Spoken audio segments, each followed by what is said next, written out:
Chairman Charles MacDonald has been laid to rest. But his estate remains unsettled. And according to the papers, it is sizable. Yes, evidently putting toasters and washing machines in every home gives one money to burn. I wish I could warm my hands over that fire. You don't think working as a sketch artist will allow your entrance into a Rosedale mansion? Well, at least I have the starving and starving artist down pat. So, I have not finished it yet, but what do you think? I think you shouldn't flash that around in public. But is it good? No, don't answer that. Oh, hello, you two. Staying out of trouble? Hello, Mr. and Mrs. Crabtree. Oh, please, George and Effie. Effie and George. You know, I can't stop thinking about the fruit salad our hostess served this morning. That was quite something. You can say that again. There were foreign fruits I'd never seen before. How she managed to stuff the mangoes into the hollowed-out pineapples? She wouldn't have stuffed anything, George. It would have been her staff. Oh, Maria, cut the mangoes into small pieces, into dainty bites, please. My guests expect it. I'd have been satisfied with a plum or even an apple. An apple? Well, you would have been shown the door and forced to admit your humble beginnings. Although I suppose an anecdote about your colorful upbringing might have livened things up a bit. Those guests were so dull. Still, I hope we get asked back. Why? For the fruit salad. And the quiche Lorraine. I could do with or without that quiche and that hostess.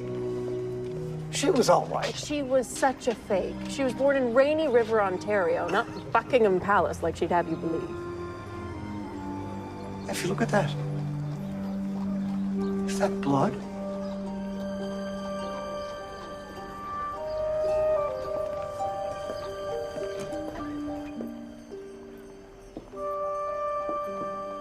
They're bloody paw prints. George. Good Lord. That's Michael Hewitt. What on earth? I believe he's been mauled to death by his own dog.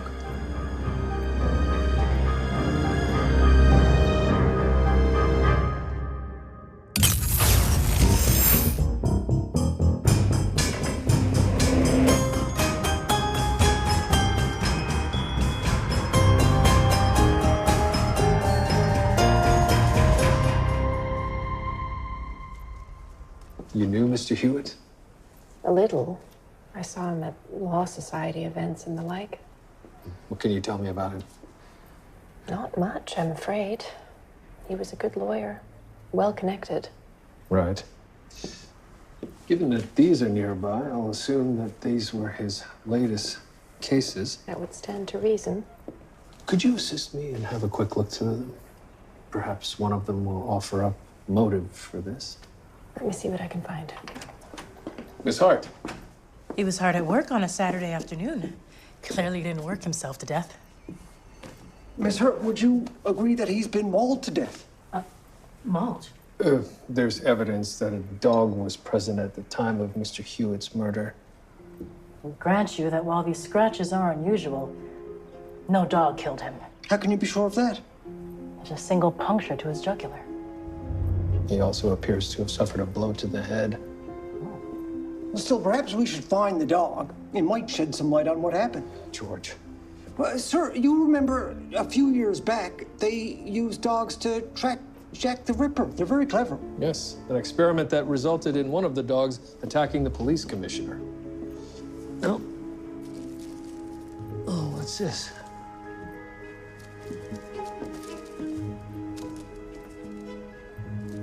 I believe this would be a more useful avenue of investigation. Excuse me.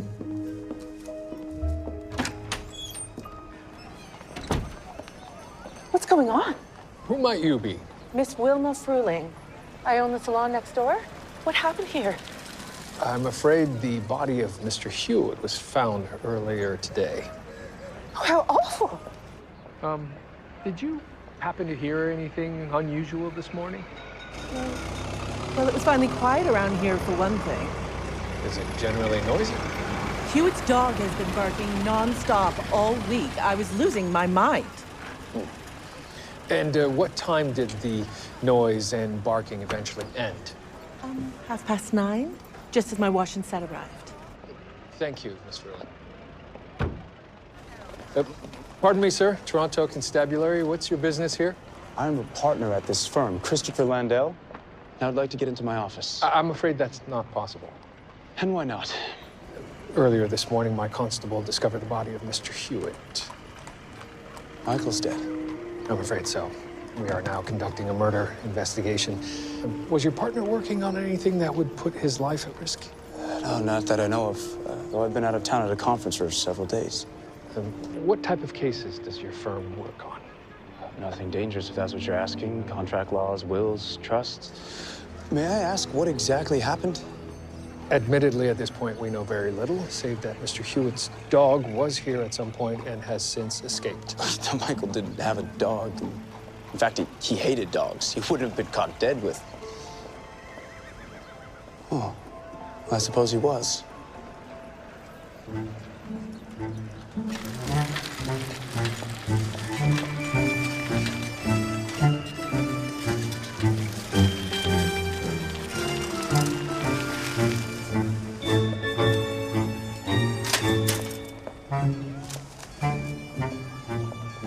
What do you think you're doing?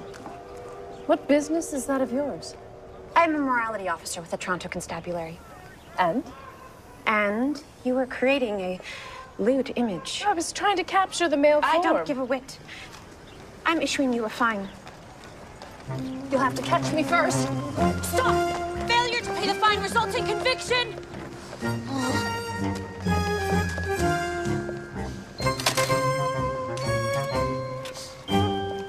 And you're sure a dog didn't do it? It's highly unlikely. It's been known to happen. I know from experience, dogs can be quite vicious if trained improperly. Miss Hart, what have you?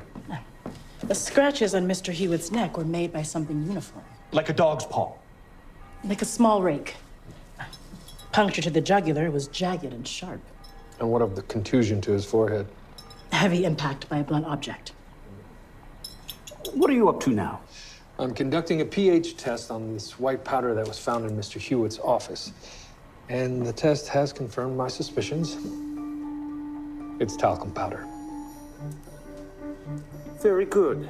Although I must confess, I was hoping for something a bit more impressive.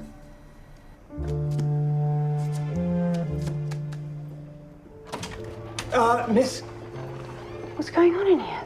Toronto Constabulary, the office is closed. Where's Mr. Hewitt? I'm afraid Mr. Hewitt died unexpectedly just this morning. I can't believe this. I saw him less than a week ago. First Chairman MacDonald and now Mr. Hewitt. You knew Chairman MacDonald? I was his bookkeeper. Mr. Hewitt was Chairman MacDonald's lawyer and executor. You wouldn't happen to be a Miss Sandler, would you? No, I'm Miss Vosper. I'm simply here to pay Mr. Hewitt for his services. We can make sure that this makes it to his partner. This is terrible. Thank you. Sorry for your loss.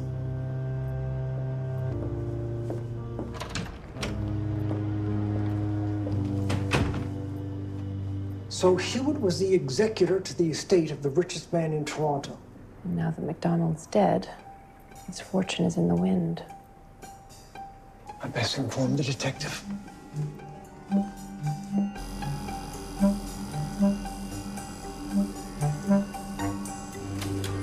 So Mr. Hewitt is the executor of Chairman MacDonald's estate. Have you found the will? If he's not come across it yet. Right. Miss Fruling, a word, please. I'm with a client. And I am with the Toronto Constabulary. What can I do for you? Answer one simple question, please. Do you use talcum powder in your salon? Why? Some was found spilt on Mr. Hewitt's floor. Well, he didn't get it from here. Very good. Sir, have a look at this. Where is it, George? Miss Sandler had an appointment here at 8 o'clock this morning.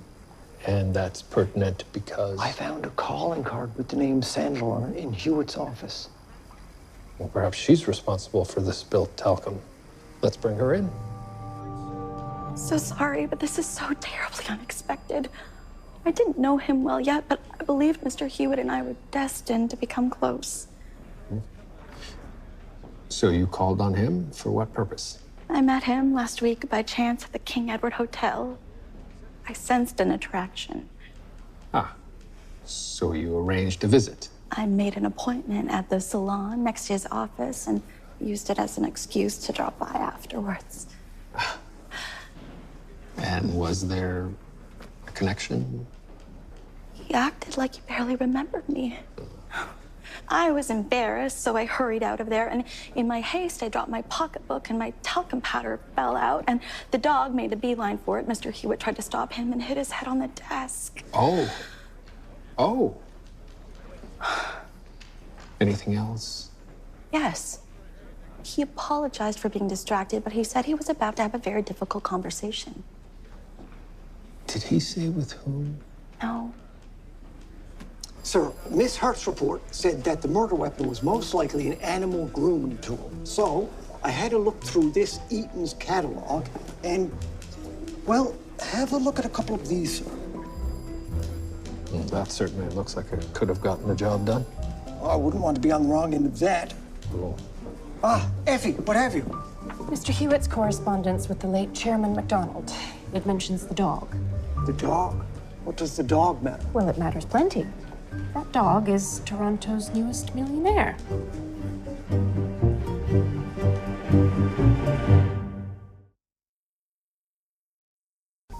So we know the dog that was in Mr. Hewitt's office belonged to Chairman MacDonald. Yes, Mr. Hewitt was minding him while he amended Mr. MacDonald's will, making the dog his sole heir. So, whoever took the dog killed Hewitt. Possibly, George. It baffles me that a man with all that money should have such little sense. Leaving a fortune to a dog? Well, Inspector, dogs, unlike humans, reserve no judgment or malice. They're loyal to a fault. They do love unconditionally. No malice. I've read that if a man were to die at home, it would take his dog no less than 24 hours to start devouring the remains. And they typically start with the face. No. Indeed. Loyalty should afford one at least 48 hours on the kitchen floor before becoming dog food. Sir, what would you have me do? Find the dog. You think he can help? No, I don't think he can Charlie. help. I beg your pardon? The dog's name is Charlie, after his owner. Charlie. How's the likeness, Miss Sandler? It's the spitting image of the dog in my dear Mr. Hewitt's office. You are a very talented artist. Thank you. And I'm so sorry for your loss. Oh, Mr. Hewitt and I weren't together, not officially, but I know we were fated to be. Well, we appreciate you coming by at such a difficult time. Constable? Thank you, Constable. Thank you. So what sort of mutt is this? The Havanese. From Cuba. They arrived on merchant ships and became elite lapdogs to the wealthy. So exclusive, they couldn't be bought or sold, only given as gifts. Priceless puppies and millionaire dogs. It's ridiculous. Sir, if you don't mind me asking, what exactly is your problem with dogs? When I first arrived in San Francisco, a ferocious feral dog attacked me on the streets. I carry the scars with me to this day. May we see the scar? Of course.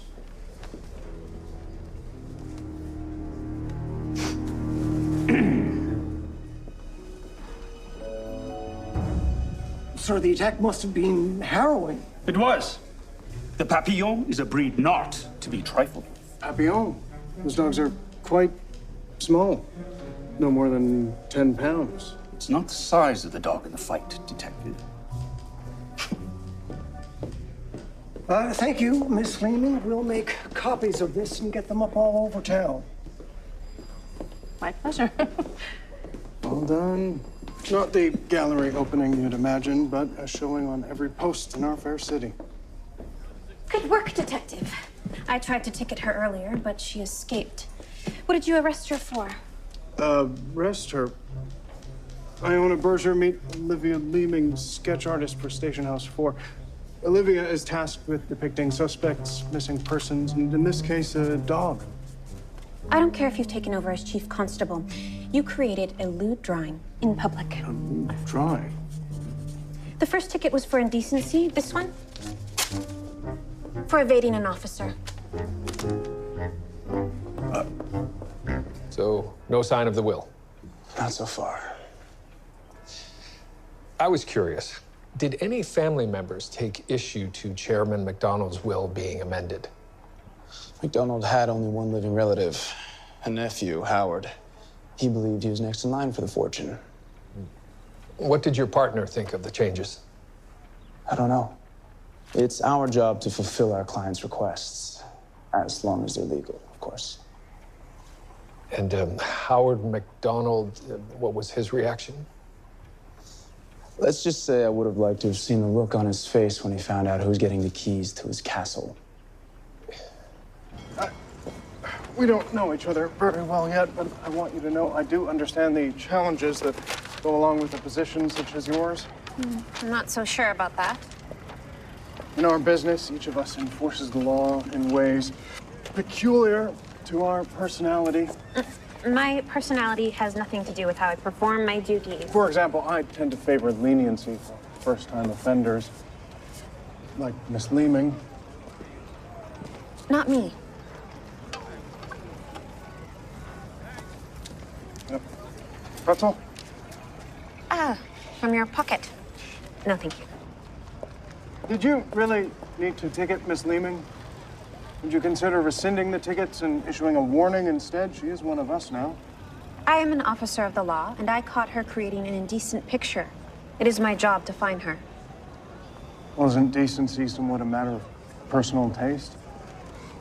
Is Michelangelo's David indecent because it represents the male anatomy? As I told Miss Leeming, if it is on the streets of Toronto, then yes, we must obey the law, and none of us, not even your friend, Mr. Angelo, is above it. Are you happy now? How could I be happy when you're still here? Rest assured, I will be back. Oh, I'm looking forward to that. Howard McDonald. Yes, that's me. Detective William Murdoch, Toronto Constabulary.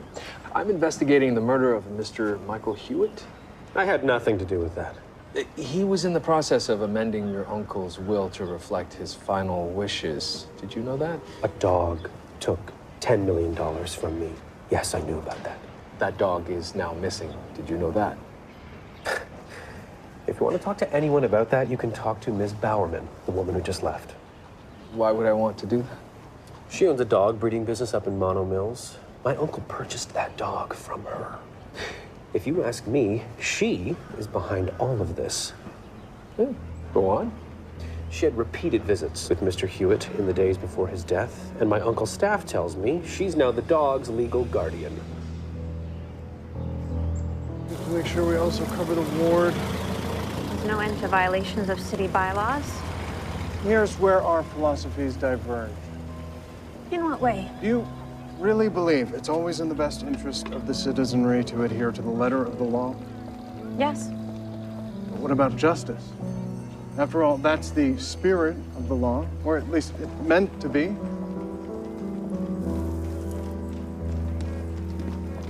Nobody should be without sustenance. Hunger is a powerful motivator. True, but it should not be a motivator for theft. My approach is to turn a blind eye, wait for an opportunity to help the boy. Turning a blind eye is not what you're being paid for, Detective.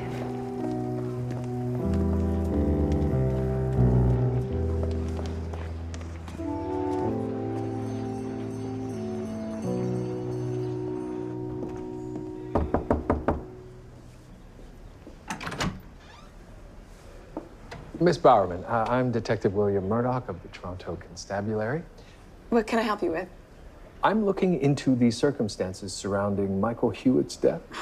A horrible tragedy. He was a lovely man. But what does this have to do with me? Howard McDonald believes you used undue influence to convince his uncle to leave his entire estate to his dog and to make you the dog's guardian. That sounds like something Howard would believe. Oh, it's not a completely unreasonable suspicion, given that it would grant you access to the McDonald fortune. I don't care about any fortune. I love Charlie, as did the chairman. So his decision to leave his estate to his dog was his alone? As God is my witness, I would never interfere with any man's final wishes.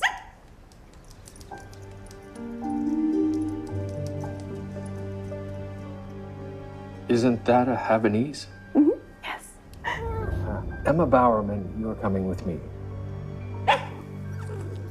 Well, perhaps you're right if following the rules leads to this. But the thief got away. Small price to pay for landing the catch of the day. I may have spoken too soon.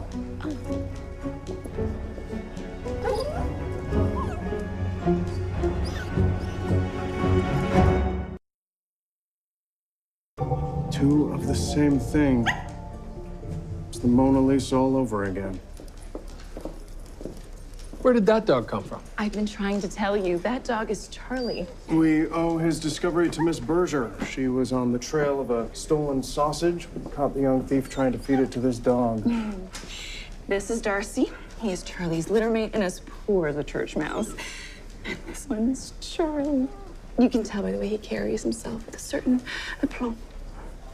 They look the same. Why should I believe you? Because I have proof. Were you aware no two dog noses are the same? I was not. As a breeder, I make impressions before each puppy leaves my care. That's Charlie's. Oh. Well, thank you, Miss Bowerman.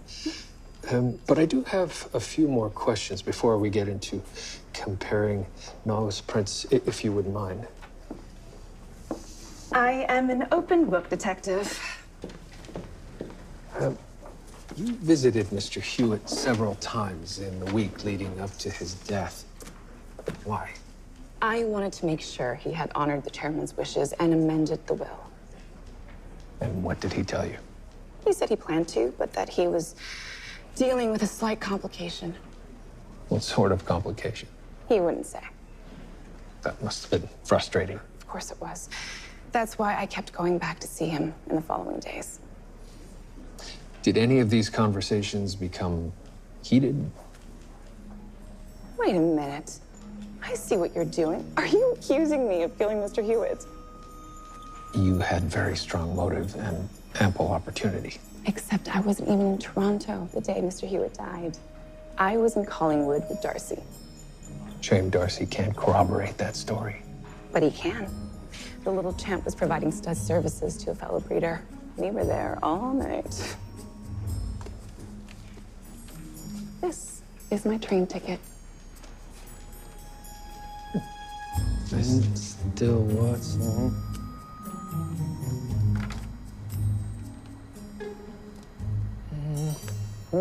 That should do it. Right. Now, I've obtained a nose print from the bowl that was found in Mr. Hewitt's office. And we know that that is Charlie's because it is a match for the nose print on the reference that was given to us by Miss Bowerman. Now, let's see if this one is also a match.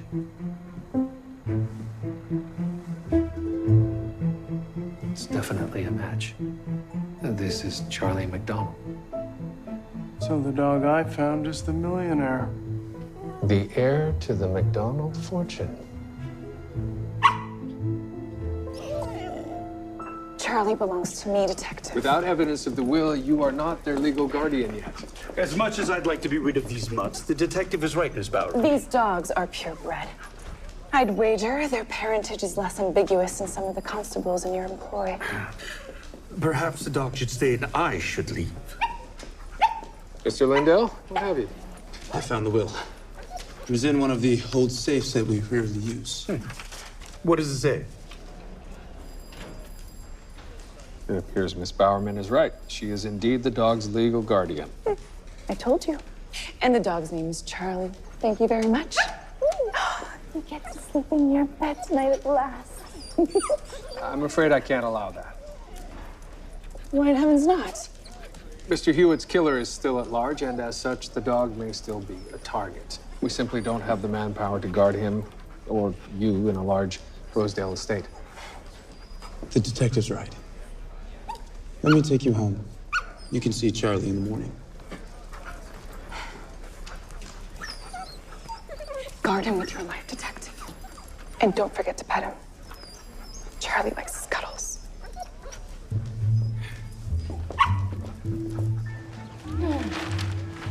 Wait. I made the front page? Oh! And you captured the soul of little Charlie using only pencil. Quite a remarkable feat. Thank you, Llewellyn. Don't thank me quite yet. I was unable to convince Miss Berger to rescind your tickets. Oh, no. I'm afraid she will not back down. I dare say she's like a dog with a bone. Please, Llewellyn, you have to try again. I mean, she's taking every cent I've got. Ah, Miss Vosper. I heard from Mr. Landau that you found the will. Yes, we did indeed. It turns out Mr. Hewitt made those amendments after all. And have you made an arrest in Mr. Hewitt's murder? We haven't. We're still sorting through all the evidence, but I have a feeling now it's just a matter of time. I see. Well, then it's a good thing I've come. I recalled something that may prove useful. Please, come this way. Detective, do you remember the chairman's bookkeeper, Miss Vosper? She has something for us. Yes, of course. Please, go ahead. A few months ago, I noticed some discrepancies in Chairman MacDonald's expenses. Someone was embezzling money from him. Oh. And did you tell the chairman? He was so ill, I didn't want to trouble him, but I pointed my concerns out to Mr. Hewitt. He suspected MacDonald's nephew. Howard MacDonald.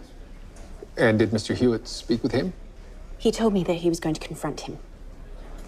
Right. Very good. Thank you for bringing this to our attention. Sir, that must be the conversation Hewitt was nervous about. A confrontation with Howard MacDonald, it certainly could be. He does have quite an intelligent face, doesn't he, sir? And an amazing nose. Perhaps he could help us sniff out the killer, sir. George, have you lost faith in our abilities? No, sir, but think about it. Working together, the brain of a copper and the nose of a dog. Oh, that would be an excellent idea. Sir, will you write this down for me? The constable and the canine. George, no one's going to be interested. The case, please. Oh, right. Sir, well, the first thing we need to do is take the lord of the manor here out for a little walk. He's yet to move his bowels, poor chap. I wonder if all the trauma has him a little bunged up. Well, he did witness a murder, George. Humans aren't the only mammals to display physiological symptoms as a result of trauma. Charlie is used to me. Allow me to take him for a stroll when one is too tense to... It's often beneficial to walk until the situation resolves naturally. Sounds like you're speaking from experience, Llewellyn. It's an excellent idea, Detective Watts. But just don't let him out of your sight. Did you know, sir, with baby tiger cubs, to induce their first movement, the mother has to lick their... Thank you, George.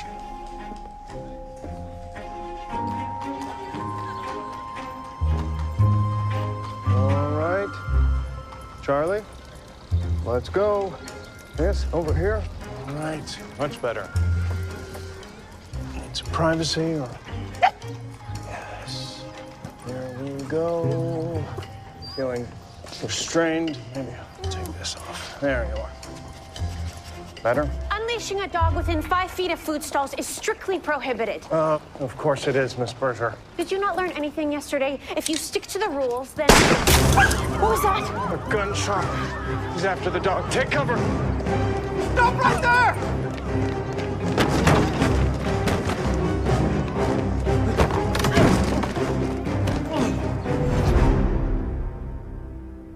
You don't deny opening fire? What's the penalty for killing an animal, Detective? I confess I don't know. However... No matter what it is, with Charlie gone, I would have inherited my uncle's money, which is more than enough to hire an unbeatable defense lawyer. Do you also confess to the murder of Mr. Hewitt? I had nothing to do with that. You were stealing from your uncle. That's a load of horse manure. And who told you that? Let me guess. Mr. Landau. Why would you guess him? He was my uncle's lawyer, till he showed his true colors. True colors? I caught him forging my uncle's signature to expedite a bank draft. He begged me not to tell the old man. But my uncle was no dummy. When I ratted Landau out, he said he suspected as much. He had no use for a lawyer who played loosey-goosey with the rules. What did your uncle do? He gave him the axe. Put everything in Mr. Hewitt's hands. Landau was furious. I'll be investigating this matter further. In the meantime, you'll be charged with the reckless use of a firearm. Detective. Here is everything from Mr. Hewitt's office. What is it you're looking for? Well, I believe the signature on Chairman McDonald's amended will is forged, but I need a sample to compare it to. I think I may have seen... yes. A letter signed by Chairman McDonald. Very good. Well, it's close, but ultimately the D's are different. You think Mr. Landau could have forged it? Well, with Mr. Hewitt's death, he does become the executor of the estate and stands to benefit handsomely. I do have the key to the office.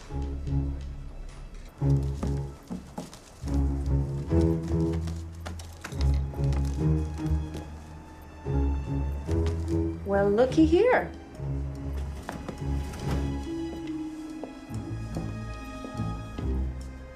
Perhaps we should consider hiring some taller constables.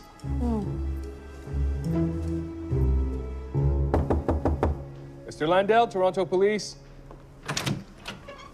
Detective, now isn't a good time. Who is it, Pookie? Pookie. Miss Bowerman. I wasn't aware the two of you were so well acquainted. And what of it? We are entitled to pursue a relationship if we so choose. You're about to lose all of your entitlements, Mr. Landau. What is all this fuss about? Do you have a problem with love, Detective? I have a problem with murder. Christopher Landau, you are under arrest for the murder of your partner, Michael Hewitt.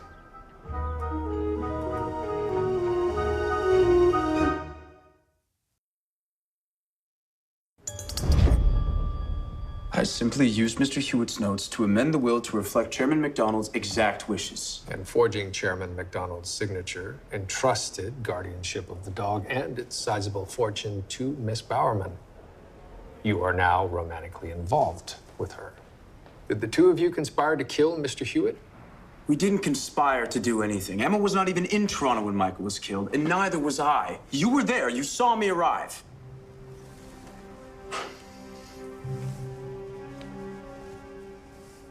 What's this? We've confirmed that blood residue on this grooming tool is a match for Mr. Hewitt's blood type. So? It was found in your office. Well, then someone put it there. I am being set up.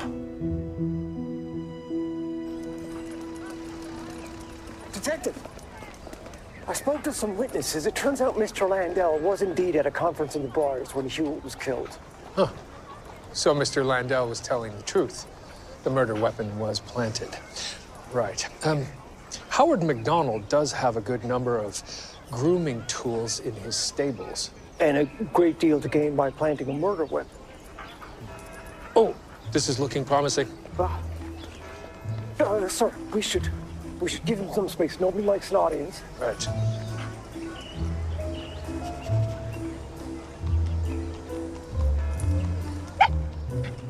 Huh?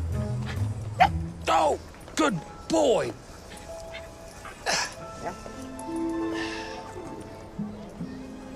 George, there appears to be something in there. Sir, I think you're right.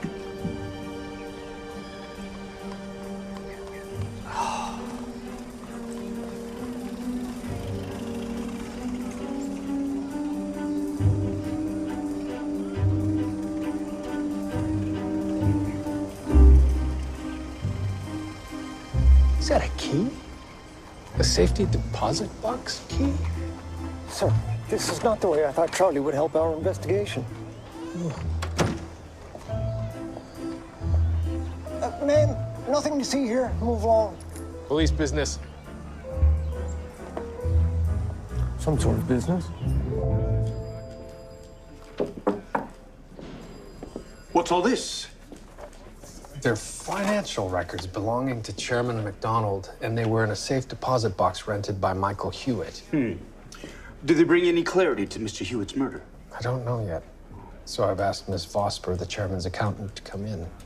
So, follow the money. You know, you're not the first person to say that to me. Now, this is interesting. That's 3 times today. Well done. Oh. Looks like he likes you. I haven't been around dogs much since I left home. When you broke the rules and had him off leash, you ended up saving his life. True. I'm beginning to see your philosophy has a degree of merit. Plato argued justice is not merely about laws or external systems, but the harmony of the soul.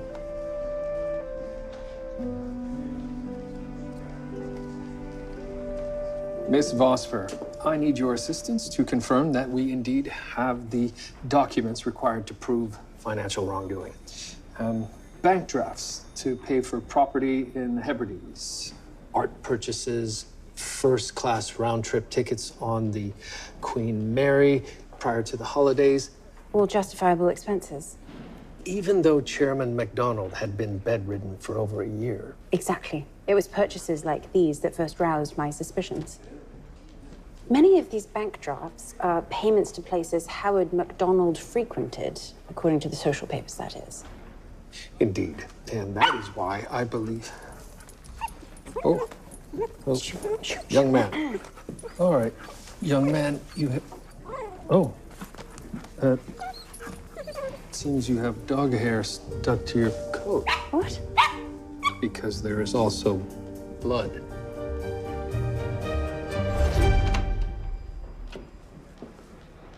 I've compared the hair that was stuck to your coat to a sample taken from Charlie, and they are a match.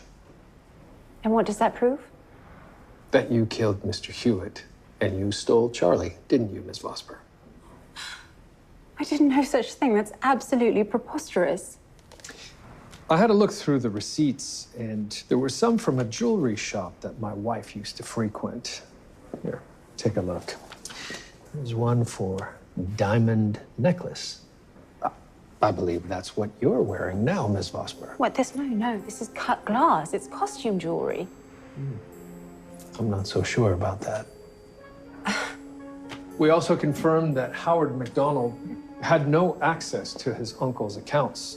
You alone bore that responsibility. You don't know what you're talking about, Detective. I believe I do.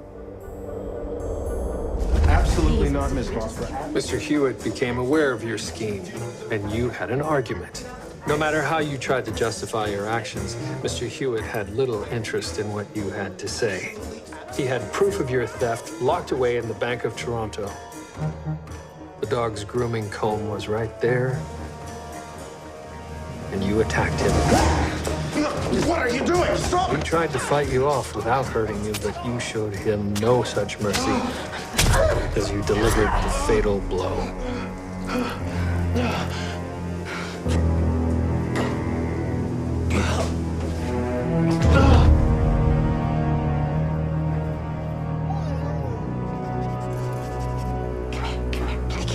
Give me the key, come on. No.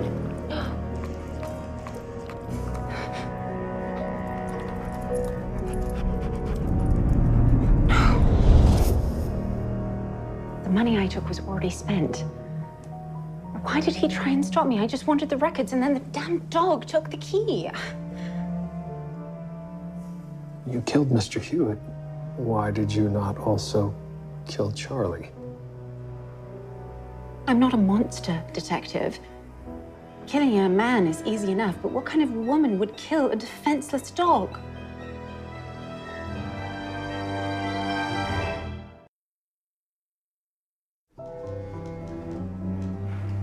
hasn't been nearly as disruptive as I'd imagined. I have a feeling that is high praise coming from you, Detective Murdoch. Charlie, at last. Even though no signed will has been found, Mrs. Crabtree has found signed letters from Chairman MacDonald articulating his final wishes. She believes that that will be enough to convince the judge. And Howard's attempted murder of poor Charlie here hardly puts him in good stead to be the dog's guardian. Nevertheless, Charlie will make sure that Howard is well taken care of. That's just the kind of animal he is. And I plan to give you all the love you deserve. Speaking of love, what are your plans now? Do you plan to stay in Toronto for good? Have you made peace with Mr. Landell after everything he's done? Lots of questions, Constable. But I don't mind sharing the good news. Mr. Landell and I are to be married.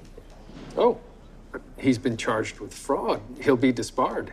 I believe he forged the will with the best intentions. He never doubted us. Charlie and I are willing to take what comes.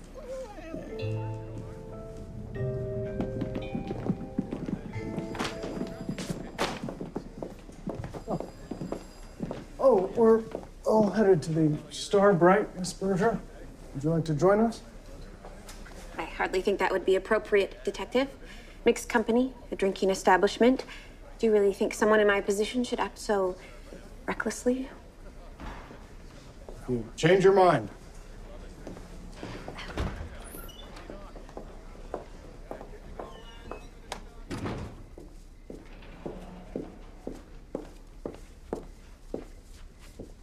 Miss Berger? Miss Leeming. Detective Watts? You just missed him. Oh, wait. I think we got off on the wrong foot. We're both working women, after all. So you understand the challenges that come along with that? I am willing to rescind the tickets I issued on one condition. Name it. You give me the original sketch you made of Charlie. I wasn't expecting this.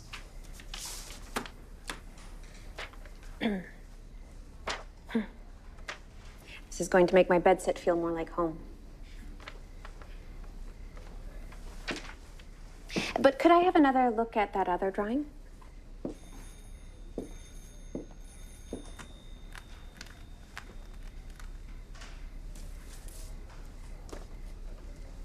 Is this a new drawing of Detective Watts? That it is. And is this an an accurate depiction? I wouldn't know. I took artistic liberty, of course. A still portrait hardly captures the essence of Llewellyn's gesticulations. But I think it's rather flattering.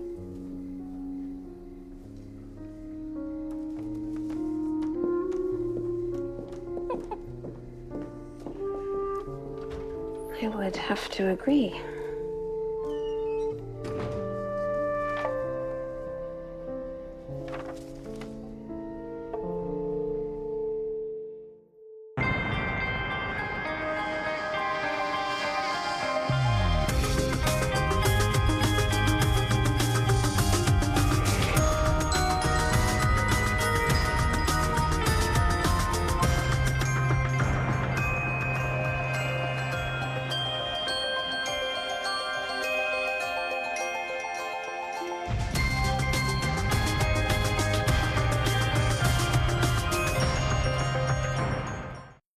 Get married. Married? Father, a hug. What kind of hold does that man have on you? So you expect me to keep your secret? I keep yours. You're threatening me? Volgo likes having them exposed. Should anyone know of any reason that matrimony, speak now or forever hold your peace. You?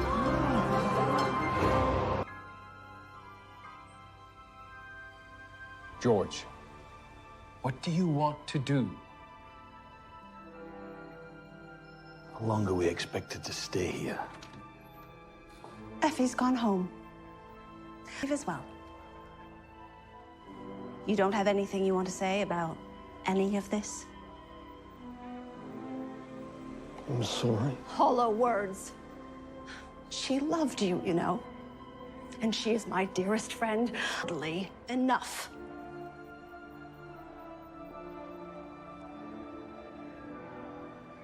Right then. I had no choice.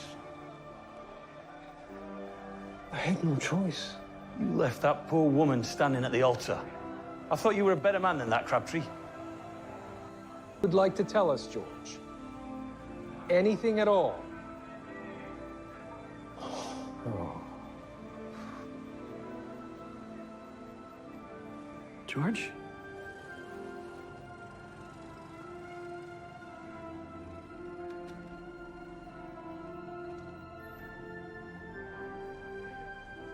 We didn't mean. Oleander and I tried to get here earlier. Why are you apologizing? We just saved that young woman's life. And married her, she would have died. It was foretold. I know.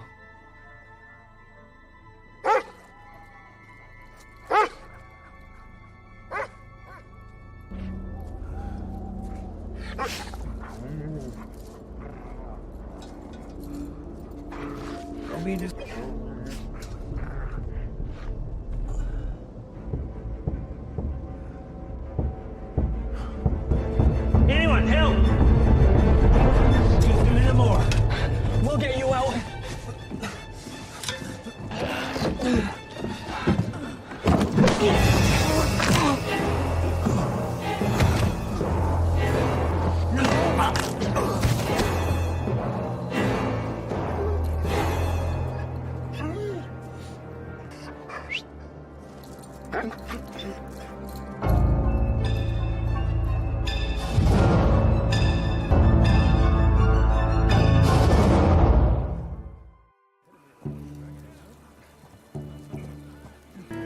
The body's taken to the morgue, Henry.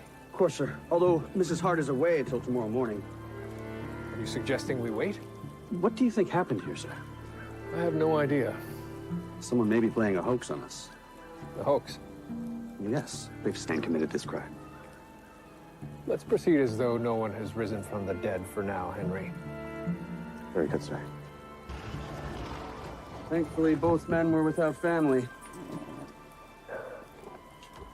I spoke to one of the other men. Lowell Vaz worked here for 6 years. The other, Ronan Trent, took his dog for his daily walk here every day. Oh, any sign? Three-legged. Only creature, I'm told. Very good, Henry. Sir, if I may? Of course.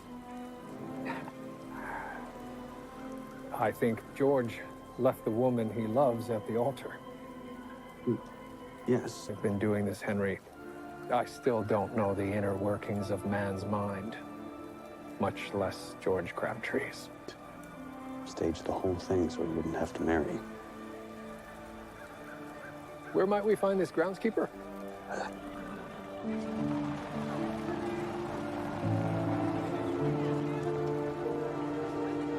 I speaking the truth to spare a life. Are you sure this was her fate? If Miss Newsom were to marry. I do not know the answer to that. I only know what is. It has never been wrong, George. You know that. But why not tell me earlier, when we came for a visit? The vision had yet to. Thankfully, it came to me when it did. If it had not come, your bride would be a dead woman, and your heart would be broken. Then go away from here and let it heal. Oh, you always were a sensitive cabbage, George. Of steel, you will persevere.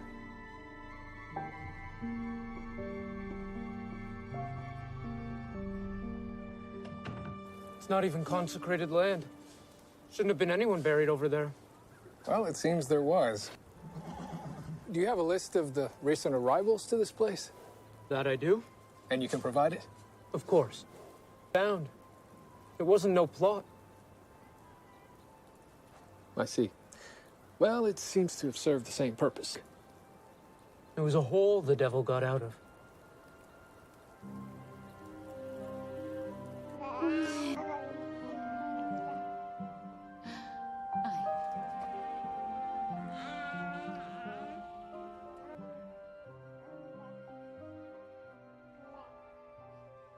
I don't think Mr. Frank Lloyd Wright would approve. It's our home.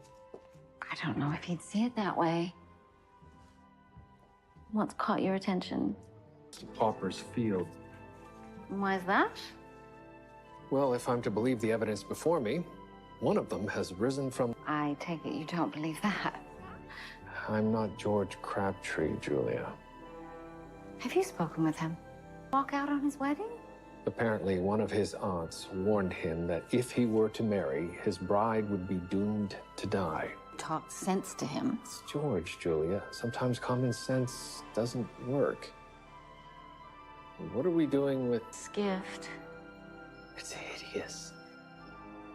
It is that. Not to mention impractical. Can we burn it?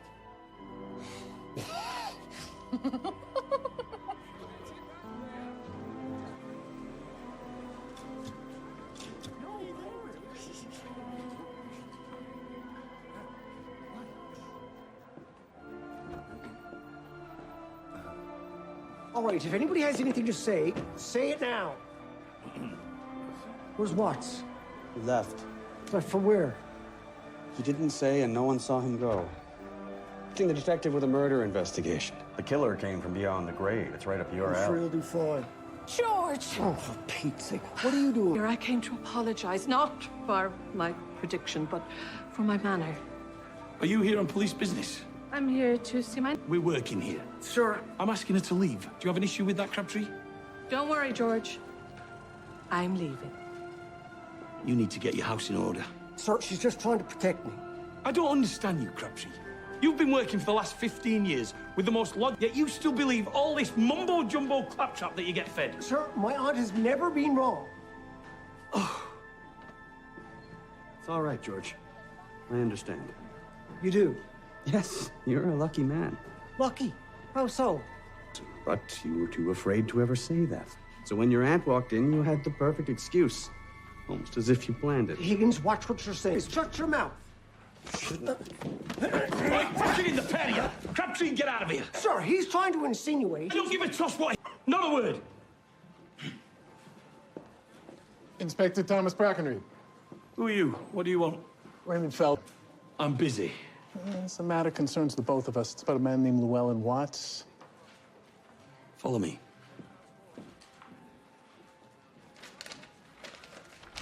This is about Watts. Yeah, I'm looking for him. You and me both. Business with him. Nice. Personal matter.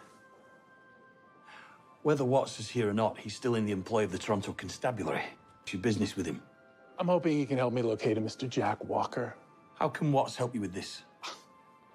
I believe they are I don't know anything about that. I see. And what do you want with Mr. Walker? Well, he's abducted a child. I'm trying to... I don't know anything about that either. This child is being raised in an obscene environment by an immoral... It's your duty. Mr. Felding, you don't tell me what my duty is. To locate this child. I'm not shy about offering a share if someone can help me. If you're finished attempting, I suggest you take your leave, Mr. Felding. Otherwise, I'll have you escorted out.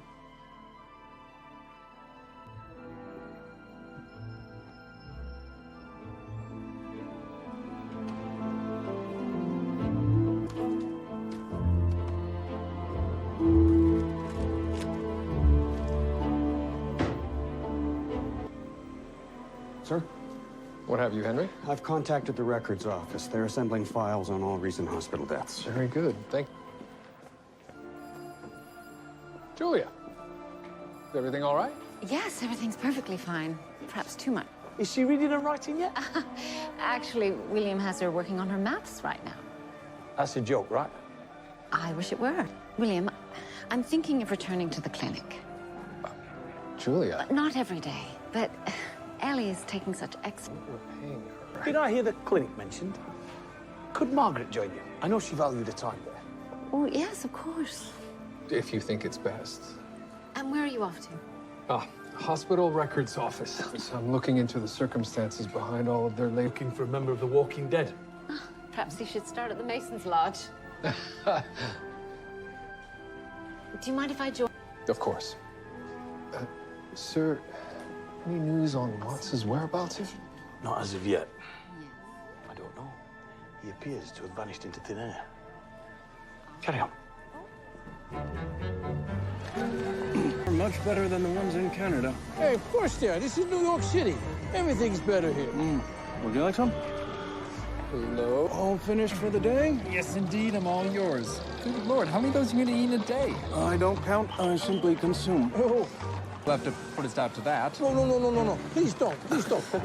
So, have you given any thought as to what you're going to do now that you're here? Have you ever heard the term, I've been talking to Abraham, perhaps I'll get into the bagel business? Yes? Yes. Not serious. Right now, I'm All right.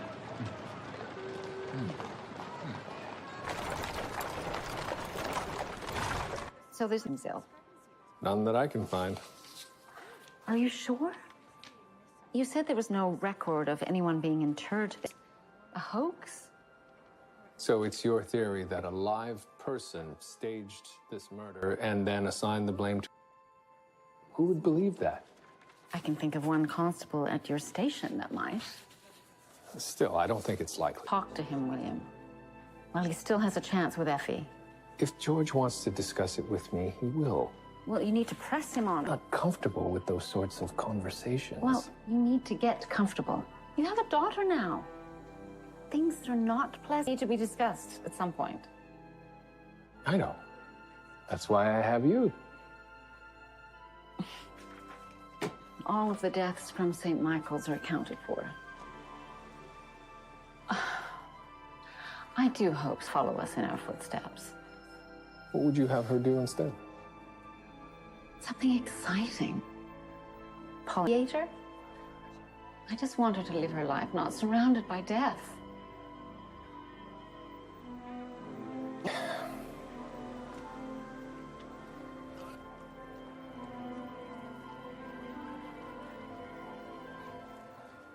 Well, I read a Women's Monthly that when you suffer heartbreak, you should wear bright colors. It's exciting. So we should go shopping. Effie, I have to talk to you. Talking to you. I have nothing to say to you, George. Well, I have something to say to you. I had to do what I did. Well, you did it. So good for you. I did it to slap. My Aunt Oleander told me that if I marry you, you would die. I heard the same thing you did, and it's poppycock. It's ridiculous. Marry her. You could have just said so. Really? This is none of your business. It is. She's my friend. I love her. You love me? You love me. One of my friends and my family? I'm sorry. That's not good enough, George. Just leave me alone. Would you? Just go back to good to be with a simpleton. Effie. Just leave me. Would you? If you had any decency, you would just leave me alone.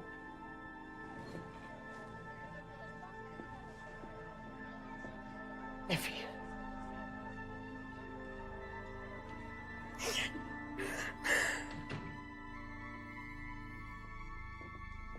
Miss Cherry, is there something I can help you with? How is George faring? That's hardly a matter for public consumption. I wasn't going to write about it. Apologies. But there is another matter I'm concerned about. Of course there is. What can you tell me about the zombie kill? There have been reports that a hideous creature has risen from the grave and is attacking Toronto. Can I say... I've been robbed. Excuse me a moment, Miss Cherry. What's happened? A man broke into my shop. I was there. Did he hurt you? Just scared. 2 guns, some ammunition. And when did this happen? Only an hour ago. Well, can you describe him? He was a big fella. Covered in dirt and soil. I beg your pardon? You didn't hear me? He was covered in earth, dirt, and he had a dog.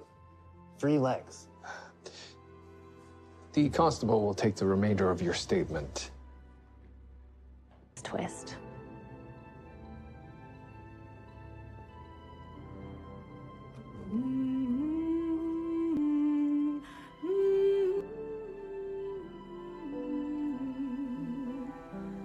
Good morning, sunshine. How did you wake so soon? You little birds awake and shine away the moon. George? join you? George, what I said was inappropriate. It was incorrect. All right. It's incorrect as well. My Aunt Oleander's never wrong about these things, Henry. I can't explain. She has some sort of gift. Even as a child, I remember not to go out to sea. This is back in Newfoundland. And he didn't listen to her, and he never returned. He drowned in the Atlantic Ocean, George. But that's one of many things that she foretold, and it came true. I can't expect you to understand, Higgins, but I can't risk Effie's life. Currently off the clock, ma'am. Sorry. Higgins, what is it, Miss Price? Someone broke into my establishment last night, stole 3 bottles of whiskey. I told the officer on patrol.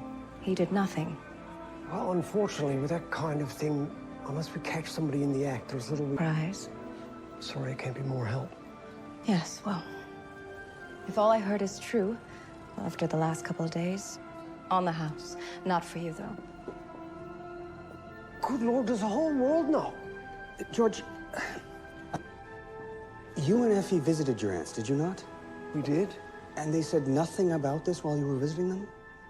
No, my aunt Chrysanthemum found out only days before. So, armed with this information, they rushed into Toronto to break up the wedding? That doesn't want to save Effie's life. Perhaps, but what if there was another motive? It's not as though your aunts have followed the straight and...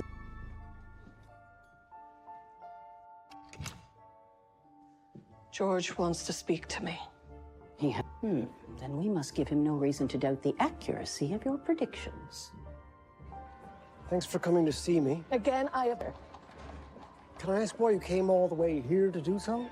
I wanted to tell you in person. I did not think a telegram would suffice. Mary. Chrysanthemum told me. And once I heard, I knew I had to stop it.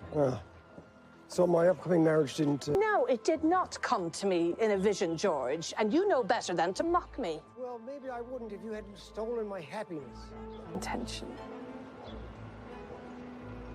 See that man there? In the grey hat? Yes, why? Ill is about to befall him. Good Lord. Well, he's not dead. I didn't say he was going to die, George. I merely said something ill is about to befall him, and it did. A heavy burden that I bear, and it pains me to break your heart, but my little cabbage, and a chance for happiness and not misery. The streets are a menace, George. Ruthie nearly gets struck by a vehicle every second week. Higgins, I'm telling you, my aunt said something would befall this chap, and he was struck a moment less. You're wrong, Henry. I'm living under a cloud of doom. George, how are you faring? I've been happen to be working on a case that might interest you. Sir, with your permission, I'm sure you and Henry can handle it. George, there could still be time. If you don't mind, sir, I have a patrol to get to. All right.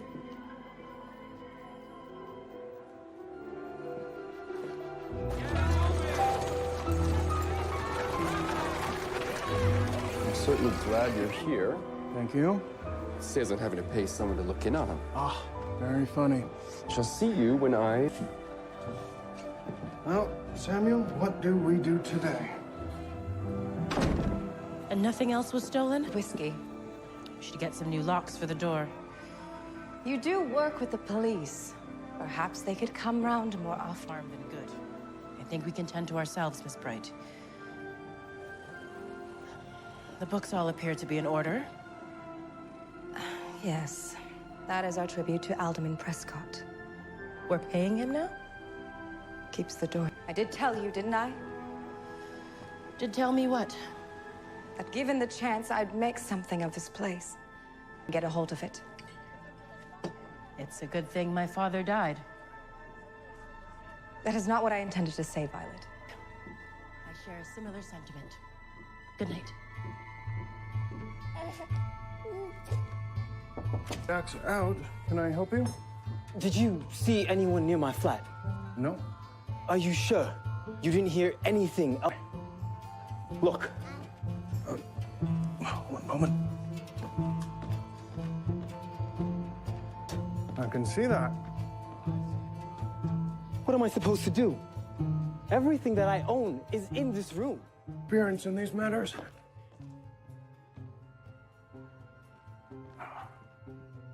Let's go see. They took my father's coins. Were they hidden? Yes. So the thief knew of them. Oh, you know the thief, or the thief knows you? I don't know who it is. I understand that, but it does give us a list of suspects who would know that this coin collection was valuable. I suppose everyone. I did crow about it a bit. Trevor, you all right? Does it look like it? Have the police been informed? No. Well, we should. No. We don't. Us. That is the way it works here. He's right, Llewellyn. I see. So we solve it ourselves? What's this then? It's a list of the deceased in Toronto over the past 2 weeks. You're missing one. I am? Majors. Violet Hart's father. Watts thinks I killed him. Did you? Don't be a Pratt Higgins. You should come back to Wexford. Roger, hope he lights himself on fire with it. My life is here now. There! Destroyed your life! You should be ashamed of yourself showing your face in public. You're the maid. The maid of all. Oh, I know your heart is filled with grief. It's more like anger. I was only trying to save the two of you. Well, I think you're court. You've filled his head with the truth. Oh, this is ridiculous. Really? This is George Crabtree's fault. It's no one's fault. No one. Toronto Constabulary. Let me Please. pass. Toronto, Why please. don't you curse me? Excuse me. That's enough. Stop. What's going on here? Well, it's all right, George. We were just on our way as well.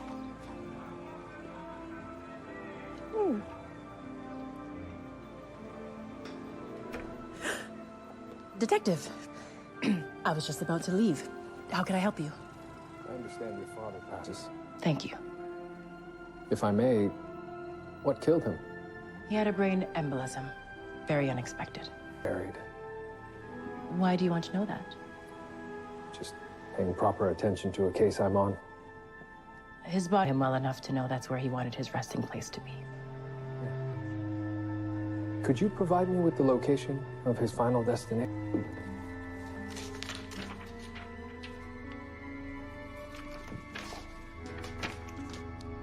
If that is all? It is, for now.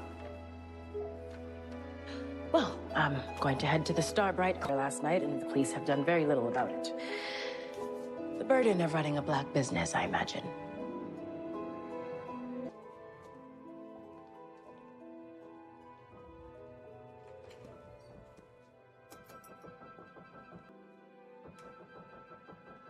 New York City? That's what she said. I've spoken with the railway, and they confirmed they delivered. I feel a trip is in order. If only to eliminate him as a suspect. Well, sir, a telephone call would do the same. I believe. I threatened to reveal his secret. Sir. It was rash, I was angry, and I need to make it right. A private detective is looking for Jack Walker. He wants to take his child away from him. I feel I need to warn them.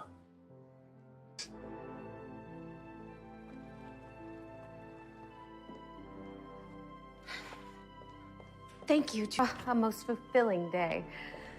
You're most welcome. Margaret, now that your children, one in jail, the other one an itinerant actor, are you sure you'd like me to look after your child? Oh, I see. I was thinking of starting a nurse-in-training program, and you'd be an excellent candidate. Me? Margaret Nightingale. If you wish. Margaret. Are you all right? Lay down. Margaret, get a bed ready. Who did this to you? Please, I just need to... Come.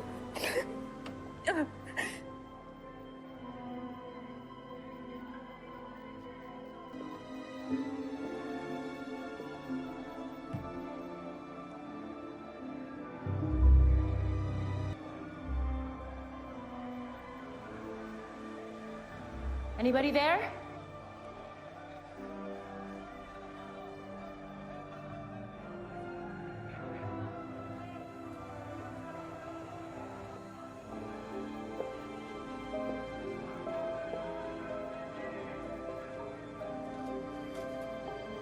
With 9 lives.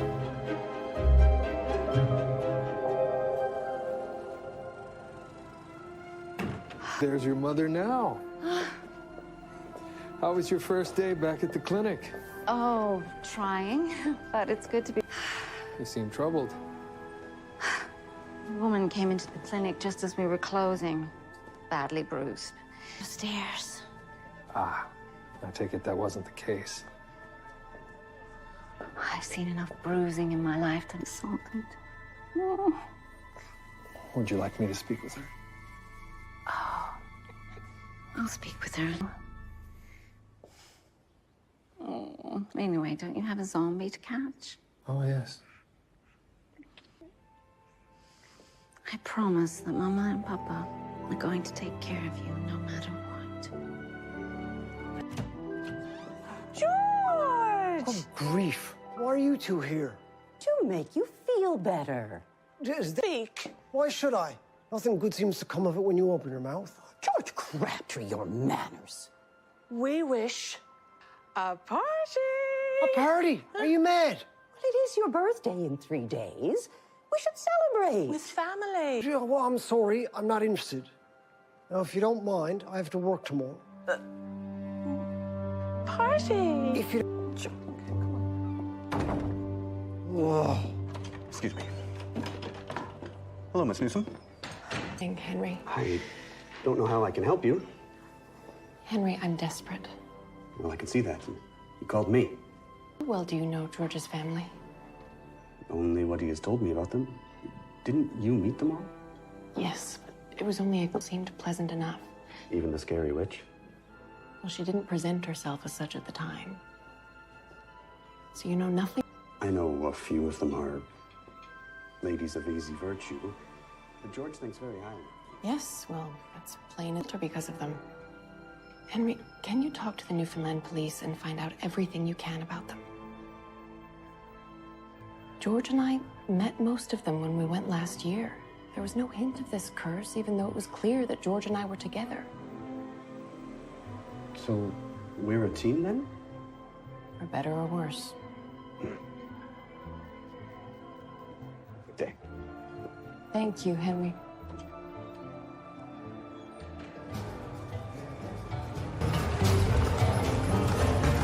You didn't open it. I sure did not. You want to stand back. This...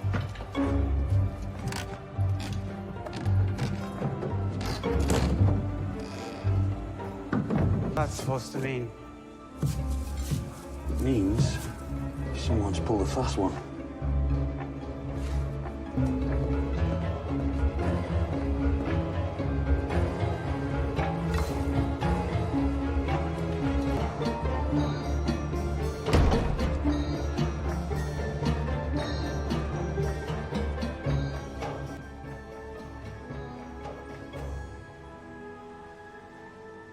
Detective Murdoch.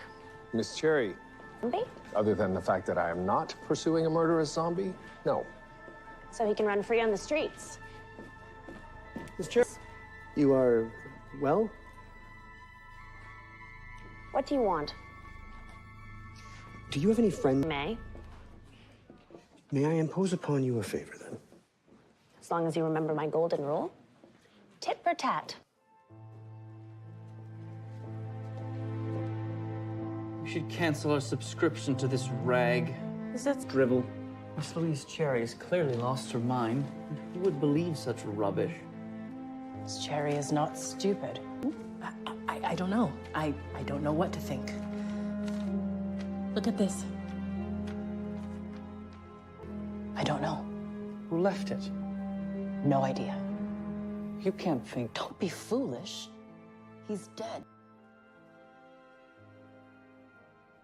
So you are going to pursue this? I'm just going to ask a few questions. Even though Trevor told Of him or the police? Must be Timothy and the gang. Please don't bring up the robbery. I need to talk to you two. We'll just leave. And he's following you? He's in New York. He didn't follow me here. I lost him. But it's just a matter of... What do you suggest? Well, he seems like the kind of man who could be bought. So no legal recourse? For your kind, likely no. Oh, I told you to stay out of this Trevor business. but I do appreciate you taking the time to warn us about this. Of course.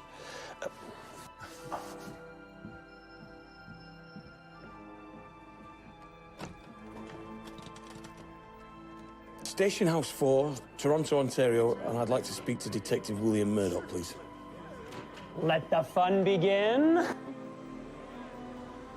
Sir, are you quite sure? The coffin was empty. It was. And the recipient had no knowledge of... Any knowledge of a Maurice Majors? No. So Mrs. Hart is definitely up to something. It's possible. Good. I've found them both, Watts and Walker. Oh. Listen, Murdoch, I'll be back in a day or so. Right now, I'm about to have a drink with some lads, so I'll talk to you later. Good evening. Hello. You have a name? Thomas. Well, Tom, I'm Tim.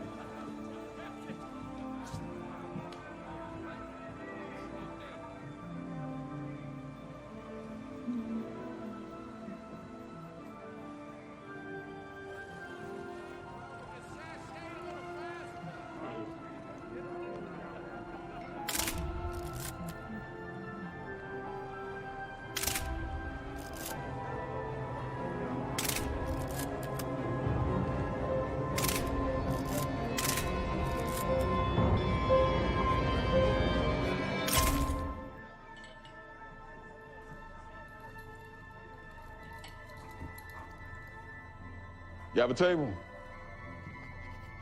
And don't tell me there are no dogs alive. Not an Irish. They're dead. Is that so? News to me. Hey, this animal and I need sustenance. We're mighty hungry. When I say you move, or snap your neck and this girl knows where her next needle's coming from. What do you want? What do you think? I want your money. What is it they say? Your money or your life. I can't get Violet's permission. That's funny. Damn, I taught that woman well. Well then.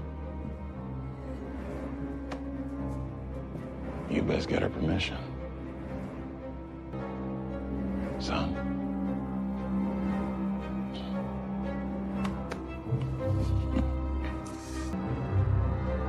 Come on, girl. Take a seat. This fella's gonna make us a decent meal.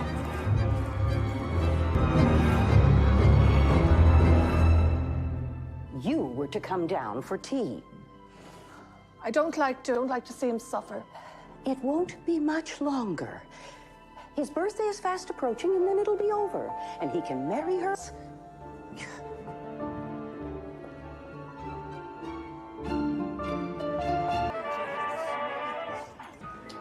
Enjoying yourself? Oh, yeah.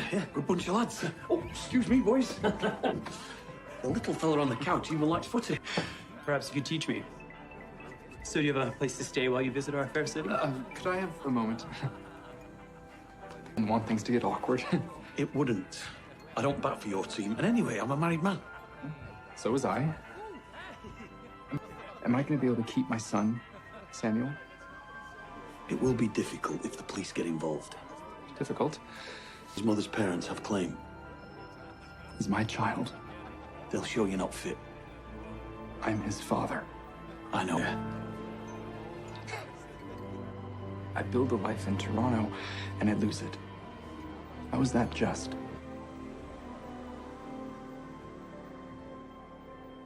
He was dead when I buried him. I don't understand. You said so yourself. Well, it appears in this case you are not the only one wrong. We should go to the police. And what do you intend to tell them? Kale is after us? We cannot do that. Oh, Lord. I'm sorry. I did it for you. And I love you for it. But the police will not solve the problem of Maurice for us.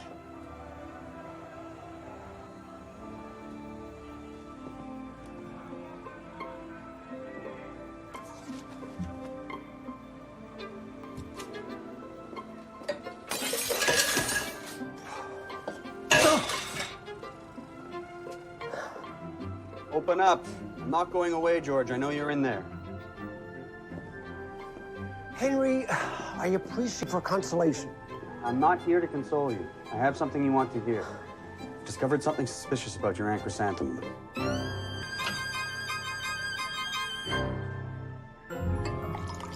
Durant was charged with 2 counts of fraud in St. John's in the last...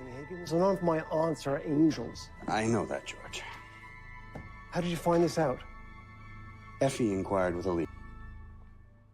Effie's involved. What did I just say? So she still cares? Yes. So what shenanigans was Aunt Chrysanthemum up to this time? The charges also involve Durant. Do you want to know what I think?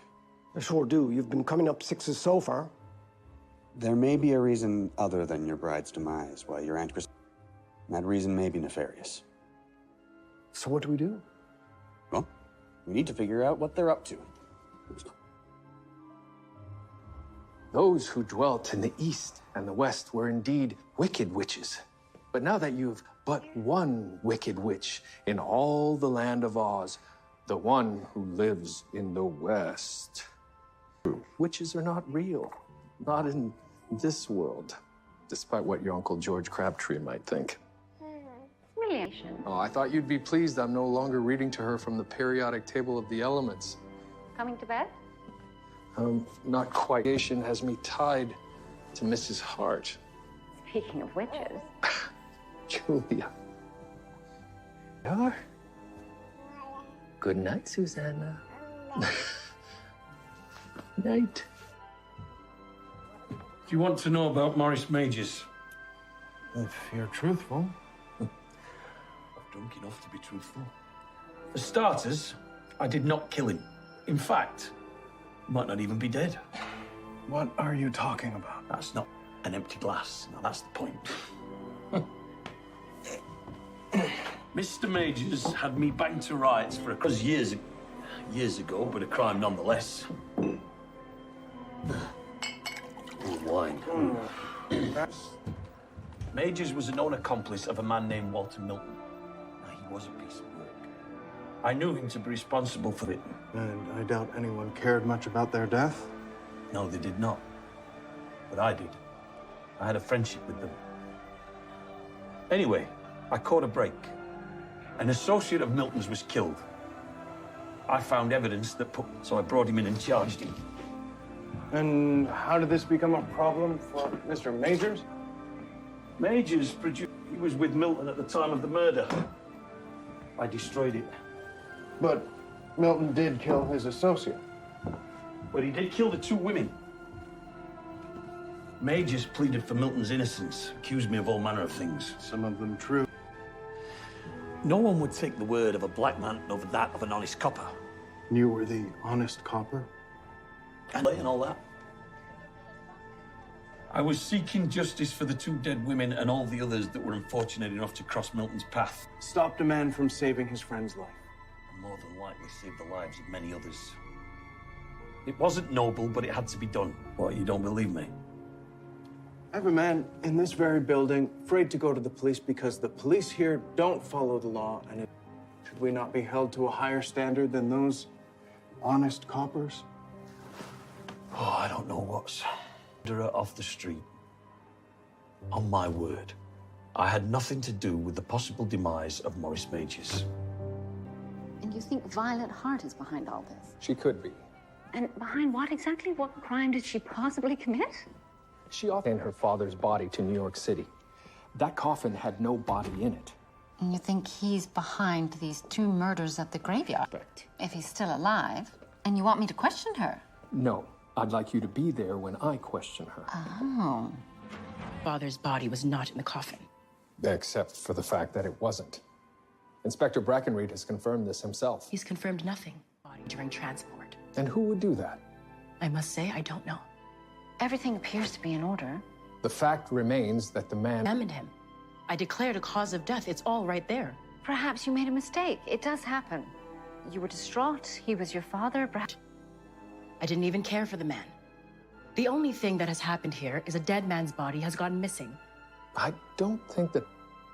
Oh, no, of course. I've pronounced my father dead and then had him buried alive. Is that the sort of thing you would think me capable of? We've begun to explore the depths of what you are capable of. We're not accusing you of anything nefarious here. You may not be. I would like to take your report with me. Of course. My father's death is a matter of public record. You are welcome to it. Yes, She's hiding something. My thoughts exactly. Possible to prove without a body. I believe there is a body. I believe it to be alive. I should get back to the clinic. Hopefully my patient is still there. Oh, yes, if you need any help. Although, I think you might be the one who needs it.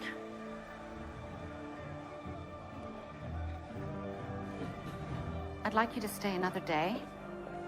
My husband needs me at home. Yes, and your body needs to rest. Well, I will be fine. Why don't you tell me the truth? It is the truth. I was a coroner for many years. I've seen my fair share of violent injuries. You didn't fall down the stairs. Someone... That is your word against mine. I also examined you closely. I don't know what you're talking about. Sexually? You were physically assaulted? I'm going home. I don't know what you're talking about. You and I both know what I'm talking about.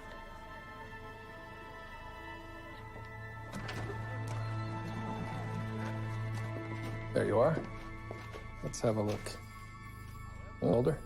Very good, Irving. Let's get this to the printer. I want it up all over the city as soon as possible. Hello, Effie. George, Is it all right that I'm here? I'm trying to figure out what as well be a part of it.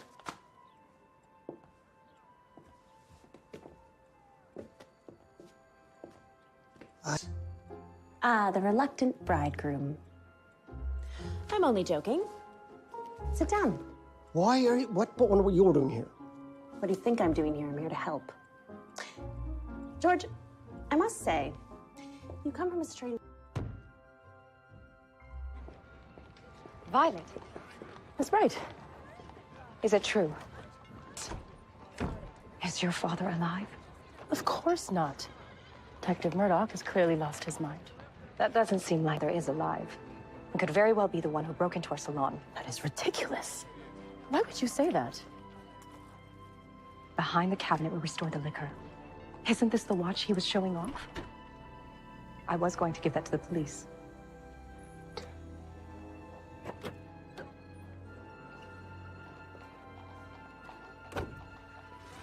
That was my name. You don't think you have more pressing matters? Like a man trying to take your friend's son away from you? I understand that, but these people are... I'm going to give them reason to reconsider that.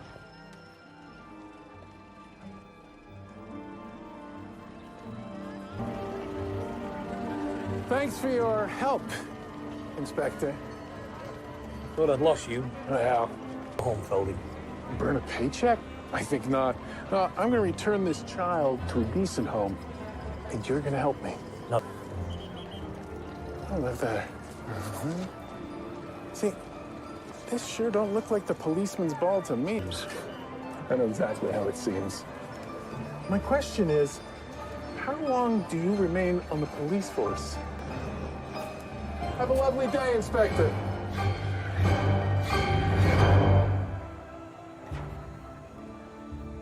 I still can't believe the dog came back to the graveyard. That she did. Figured either she run off or took her. Any luck? Still none, I'm afraid. But thank you for bringing her in. Guess I'm keeping her now.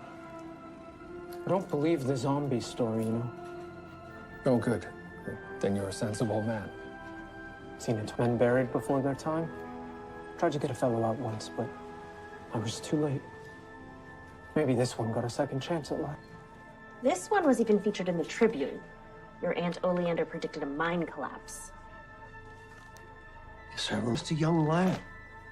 My aunts all raced over to the mine and demanded the workers all get out.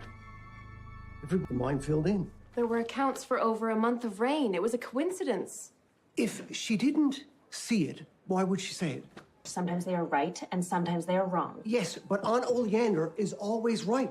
She predicted when my Uncle Louis died at sea, she predicted he would be born with 6 toes. Hence, 6-toed Simon. You met Simon? He was lovely. Did you know he had 6 toes? No. Well, my Aunt Oleander... And I think this time she is wrong. So what do? I go ahead and marry Effie and say damn the consequences? I can't do that. I couldn't live with myself if it turned out my aunt was right. All we're saying... Yes, trying to save your life.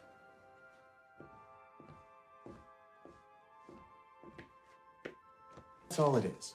We'll see.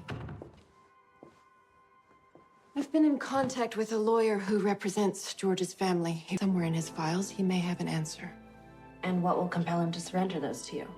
I may have told him that I am now Mrs. George Crabtree, and if there's anything pertinent, he will forward the information to me. Does George know that you're doing this? He does not, Henry. He might not like what you're... Likes it or not. George Crabtree is not the only wronged party here.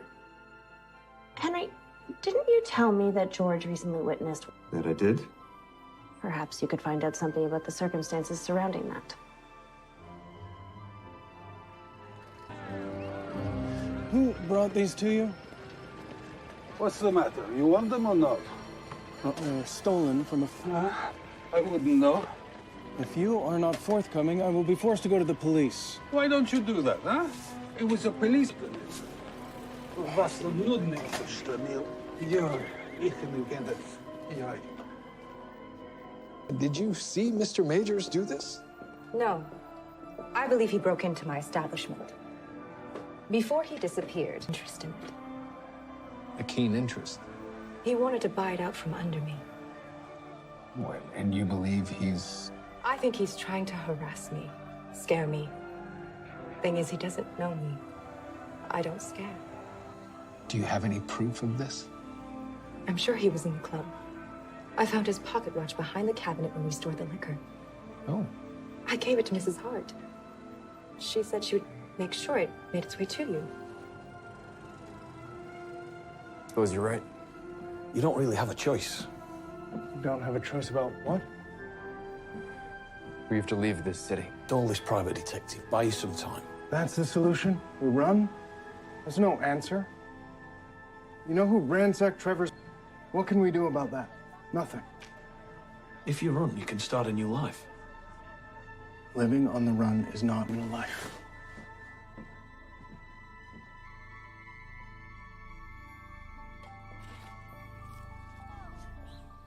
Can I help you? Mr. Prescott, I'm Dr. Julia Ogden. I am familiar with the name. I came to see how she's faring. She is faring well, thank you very much. And she thanks you for your assistance. Could I... I'm a physician. She's under my care. And I am her husband, and she is under mine. To call the police.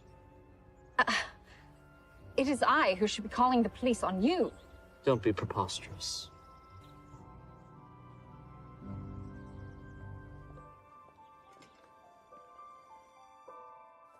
This is hard. Detective. When were you planning on giving it to me? Excuse me? Misplaced while he was burglarizing your partner's nightclub. It is my nightclub as well. He must have lost it there back when he was still alive. But Miss Bright did want you to give it to me as evidence. And I neglected to give it to you promptly. My mistake. Your report states that your father's cause of death was cerebral hemorrhaging. Yes, I'm aware of that. Also notes that there were significant traces of cocaine in his bloodstream. Which I speculated may have been the cause of the embolism. To obtain cocaine, is it not?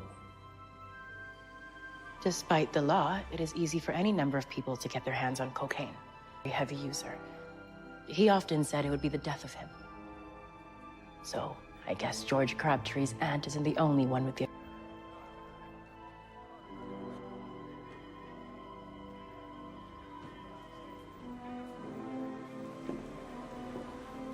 Do you need any assistance, sir? Not at this time, George. I don't think highly of my decision, sir, but I couldn't risk it. I couldn't risk that my aunt was right. I'm very skeptical of seers and psychics and the like. Well, what would you do? I'm not so sure that I would be willing to risk losing the chance at being happy. Sir, if you need any help. If you truly want to help me, George, find me a dead man.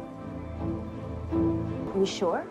The coach that George saw run down that man was hired by his Aunt Chrysanthemum. And you're sure it's the same coach? The owner claimed to have found... So those two are playing a game. To what end? Those witches! What? I've just received a what? The lawyer. Yes, the lawyer, Henry. And now I know why George cannot marry. At least not until tomorrow. I think those two deserve a good scare. Louise, yes? I have a favor to ask. Can we come in? Yes, of course. Well, I haven't exactly been at my best recently. Well, that is about to change, George. How so? You and I are going to get married.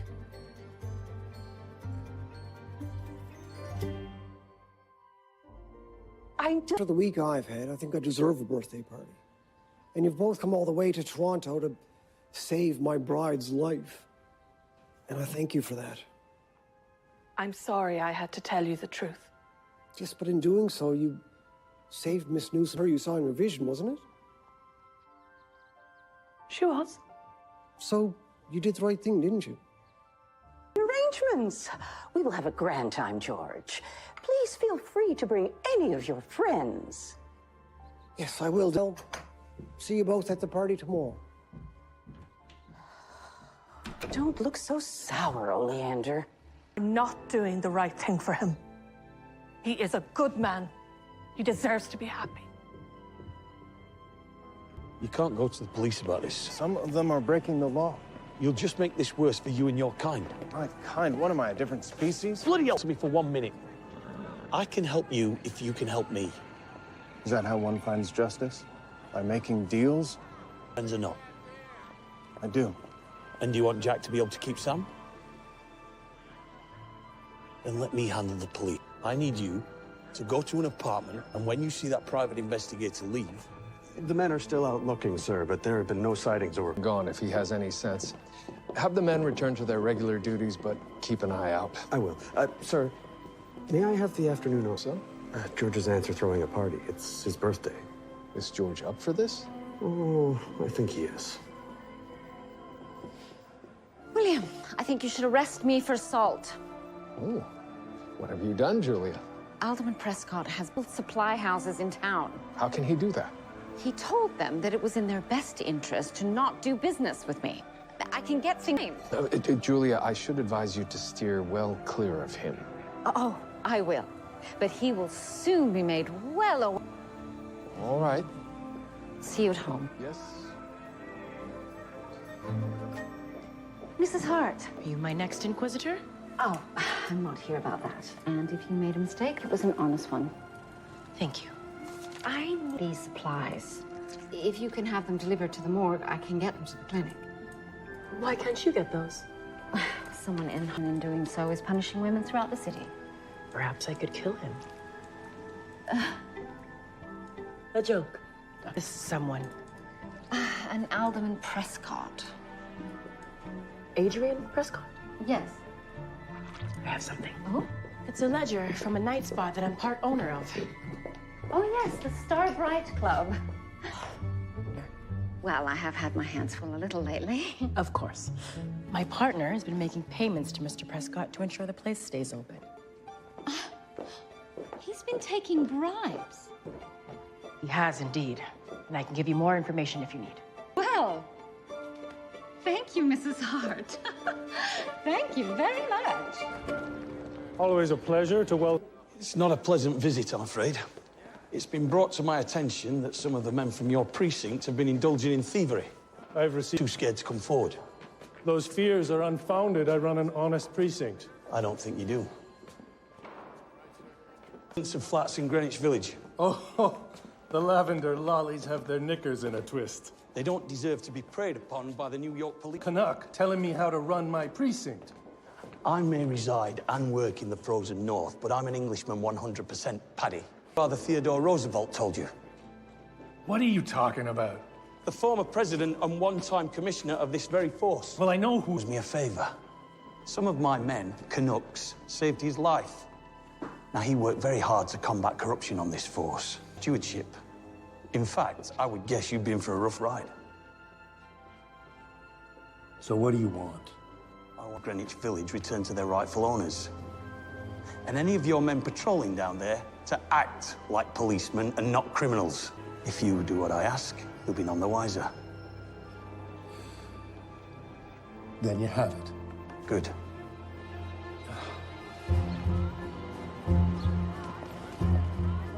What is the meaning of this? Huh? You are conducting an unauthorized investigation in my precinct. I want you out of here. You know what this man is? Protecting? Not my concern. He is allowing two known homosexuals to corrupt a child with legal claim to. That is a Canadian matter. It's not my concern. Go home. You're cool. Do your worst, Felding. I'll be ready. We'll see. We'll see. Thank you. And the private investigator? He's been sent back to Canada. He won't bother you again. Did you get them? I did. Broke into someone's home just like a regular policeman I could find. What are those? Photographs that could ruin my career. You risked a lot for us. Thank you. It's the only way, Watts. Now you two can live the life you choose.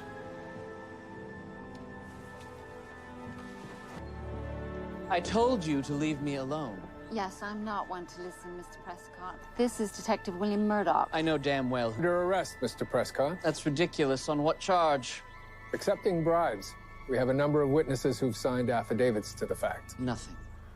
That's why we're also looking into your bank accounts. You see, money never lies. Please come with me. Then I will have no choice but to instruct my constables to take you by force. That should be quite a sight for your neighbors, I'd imagine.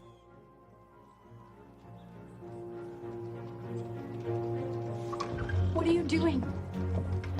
This has nothing to do with you, Mrs. Prescott. Your husband is a criminal. And if you choose, you're a free woman.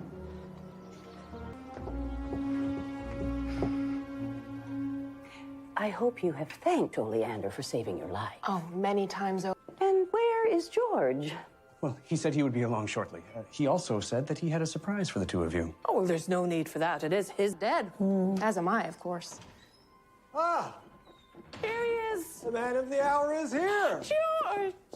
Chrysanthemum, Aunt Oleander, I'd like to introduce you to my bride, Mrs. Louise Cherry. I'll be taking his name. Morning. George and I were an item at one time. Yeah, and I had vowed to be married by this age. And since Effie was doomed to die. Well, I jumped at... But she's going to die. Oh, she's not. It's Miss Newsom I saw perish.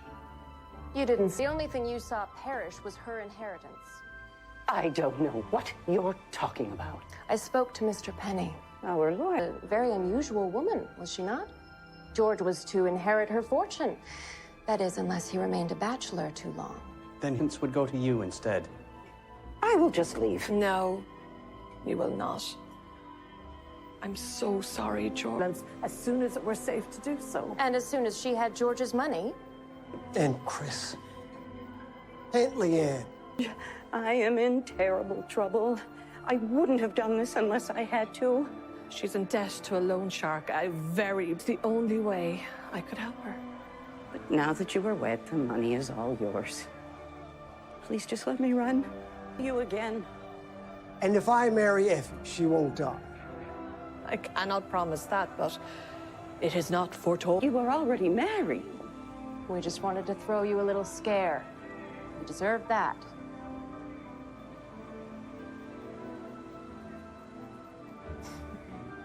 Trevor's coin collection was returned with an apology. So do now? Make deals instead of follow the law? Oh, get over yourself, Watts. I've heard you say many times that the law is not justice, that the law is not all... You don't break it. I saved your friend's son. You're not going to make me feel bad about that. And you should know, you're welcome back in my station house. Thank you, but I don't know if that's what I want anymore.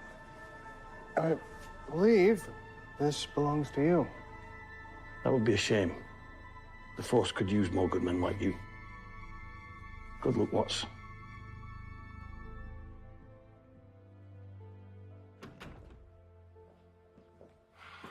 Thank you, William. What will happen to Mrs. Prescott? I don't know. But whatever it is, it will be a... And what of your case? Remains unsolved, I'm afraid. I suspect so. But you still think he's alive? I suspect as much. And so what now? And I'm not quite sure of Mrs. Hart's involvement in all of this. But my case is at a dead end. Are you giving... I can't just keep chasing ghosts. But sooner or later, either Mr. Majors or Mrs. Hart will reveal. So then I'm biding my time.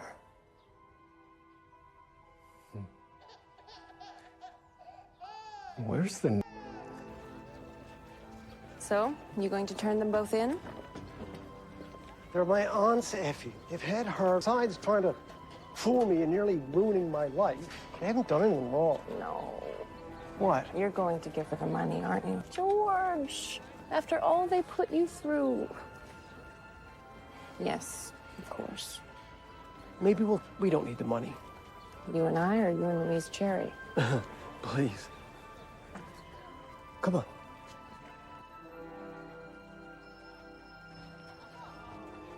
What do you think? I can't promise you won't drop dead. I need to go home.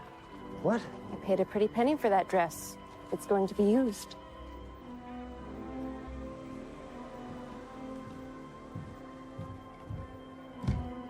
I led that private investigator to you. But I found Samuel and I anyway.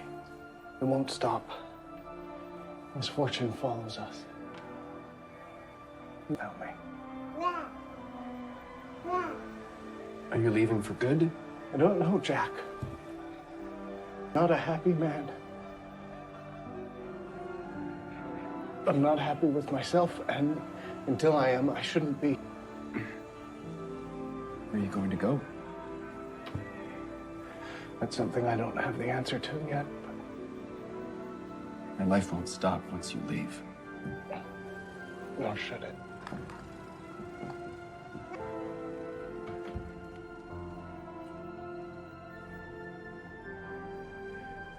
Till the next time.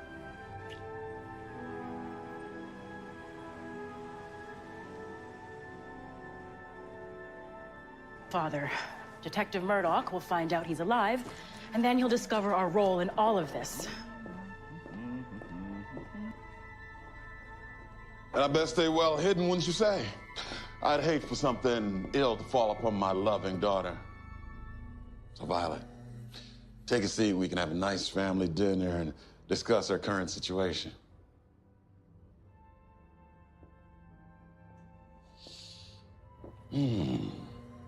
Your husband has found excellent suppliers, but we do the best we can with what we're given in this world, do we not? It's jambalaya. I learned how to make it during my time down is where you would prosper, Violet. A city full of fraudsters. It's made from as many ingredients, a multitude of different tastes. Some bold, some almost imperceptible. You can't even tell what you're ingesting. That speedball you gave me, Arthur. Oh, that almost took me off this earth.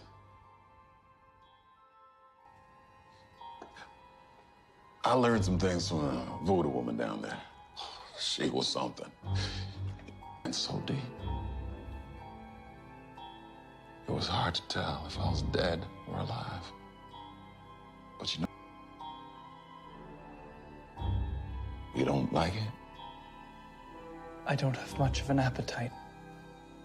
I would have thought you'd have chosen a better man. Now see here! Don't! I'm already embarrassed for you. How about you, Violet? You always had such an appetite when you were young. I made this.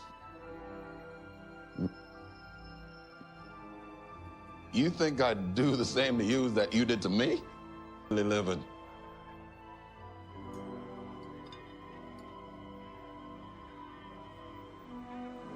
Just, if I do say so myself, you two don't know what you're missing.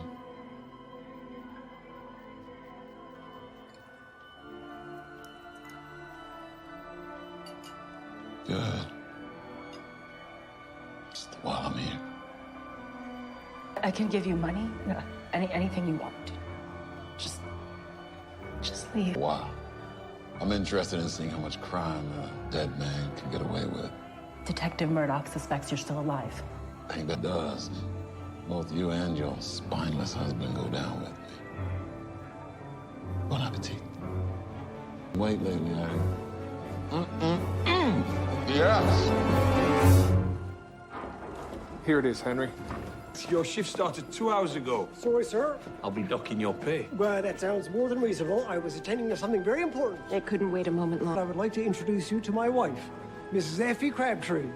I'll see he makes it to work on time in the future, Inspector.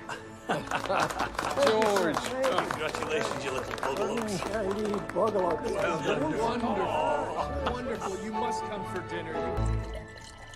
Oh, this must be a special occasion. If William is drinking wine, this will prove I would like to propose a toast to my dear friend George Crabtree and his lovely new bride, a life of good fortune and happiness.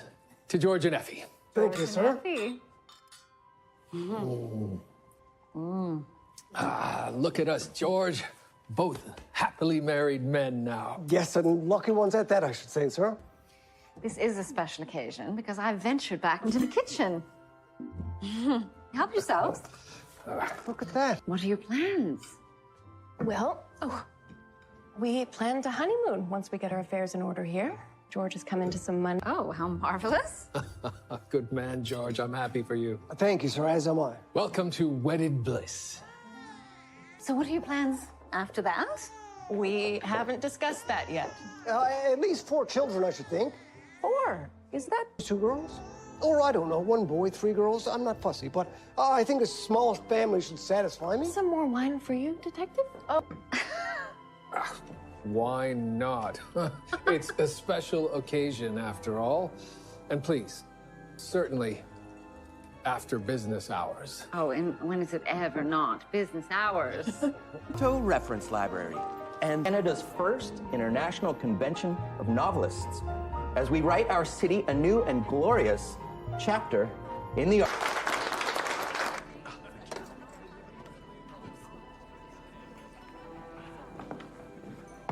If you would be so kind as to do me the honor, sir. I used to read my boys the Jungle Book when they were this big. Put them to sleep every time. Name? Thomas Brackenreed. Brackenreed, R-E-I-D. Never heard of you. I'm not a writer. I'm accompanying my good friend, the great George Crabtree. Never heard of him either. Oh, that's the chap over there. The author of 2 classics escape me at the moment, but I assure you... Bloody hell.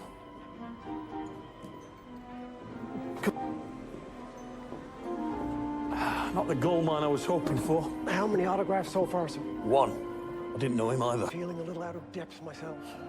Nonsense. These are your people. Get out there, start mingling. Sir, have you seen who's here? Henry, James, Edith. I'm hardly worthy. You're an invited guest. And, sir, look where I am on the poster, right there at the very bottom. With all the other up-and-comers. Crabtree, at a novelist convention. I am aware of the irony. Nobody here has the faintest idea who I am. Oh, until now, that's Ahmad Montgomery. The writer of Anne of Green Gardens? Gables. You know her? Oh, yes, sir. We became well acquainted. I inspired her main character. An orphan, found in a carpet bag, wildly imaginative. That must be her fiancé she's with. I heard she became engaged. Watch.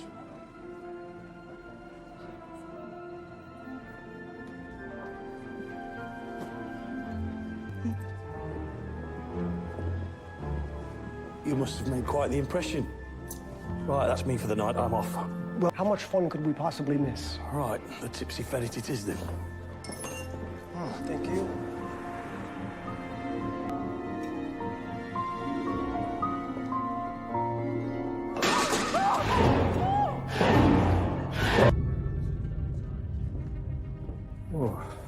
What have we here?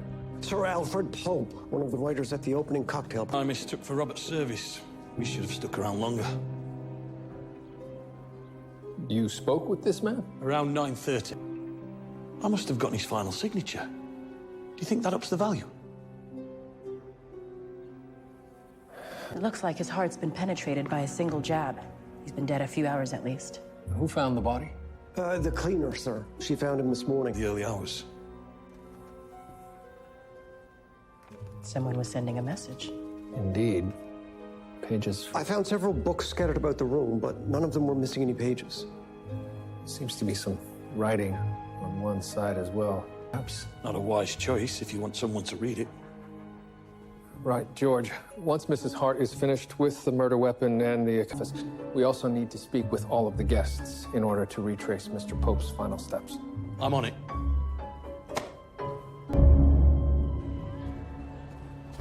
Excuse me, Constable. Lord. Do you have any idea why the convention's been postponed? Oh, my lord. Who? Well, we'll make an announcement once we notify the next of kin. To think that I was trying to sneak in here, slip one of them my stories. Last night, you say? When? Around 10. And were you able to? They were sealed tight, I'm afraid.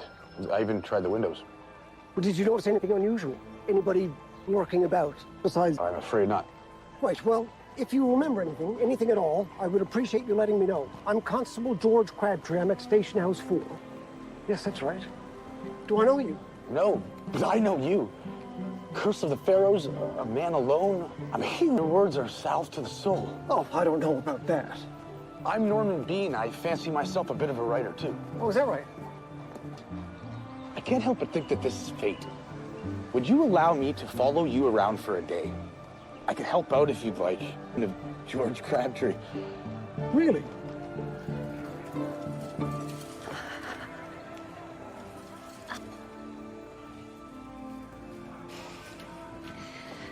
I beg your pardon. Is this seat taken? Suppose not.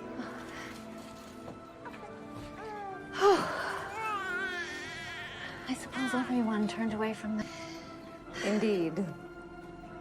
I heard there may have been a murder. It's true, I'm afraid. My husband's a detective on the case. Be sure? I used to be a city coroner. That's where we met.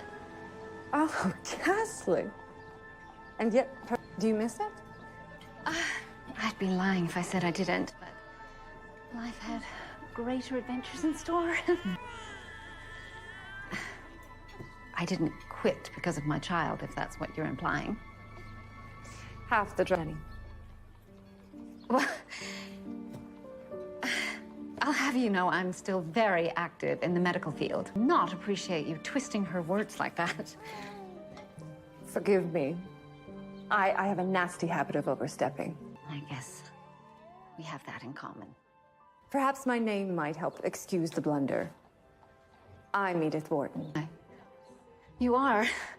My lecture's been postponed. Any suggestions on what one might do to while away? Mr. Kipling, remember me? Business this time. Are you familiar with an Alfred Pope? I heard. And I heard that you were one of the last people to leave the party. Did you exchange words with him by any chance? I'll tell you what I know, but I doubt very much you'd be familiar with it. Try me. A Pisco sour. Pisco? Lime juice? Angostura bitters. Impressive. Did you also know that it was a favorite of that anti-imperialist bastard? May he rest in peace. Who do you think I got the recipe from? Join me for a tipple. Sir, any luck isolating the red ink? Not much, I'm afraid. Tried a number of different light settings to be working. I wonder if there's a way to remove the blood chemically. Precisely what I was thinking. However, I will need you to transfer. We can still identify the book should the process compromise the ink. I assumed as much. I took the liberty while you were with the inspector. Oh, to track down Alfred Pope's wife. Let her know I need to speak with her. Sir, I've done so, and she's available this afternoon. You and the inspector should create a timeline of Alfred Pope's final interactions. George, your efficiency is noted. How did you find the time? Tea is ready, sir. Ah! Needs one more sugar. Very good, sir. I've taken an assistant. Now, please. Right. For 300 miles in 20 days, we pushed through sandstorms and searing heat, verge at Kandahar, in time to blow Ayub Khan and his cowardly lancers back to the Stone Age. Send forth the best ye breed. Bind your sons to exile to serve thy cap. I must say, it's a pleasure to drink with the son of the Empire. I do appreciate your... and I will keep an ear open. Whoever took down Pope must be apprehended. But no one ever said a prayer. God rest his soul. See, you brought your book again. But what if I pretended I did see it and I signed it? But that's what you want, isn't it? You consider it? I am winnowing a series of essays on sea warfare for an upcoming collection. The advice of a war veteran, such as yourself. I would be honored, Mr. Kipling. Rogered.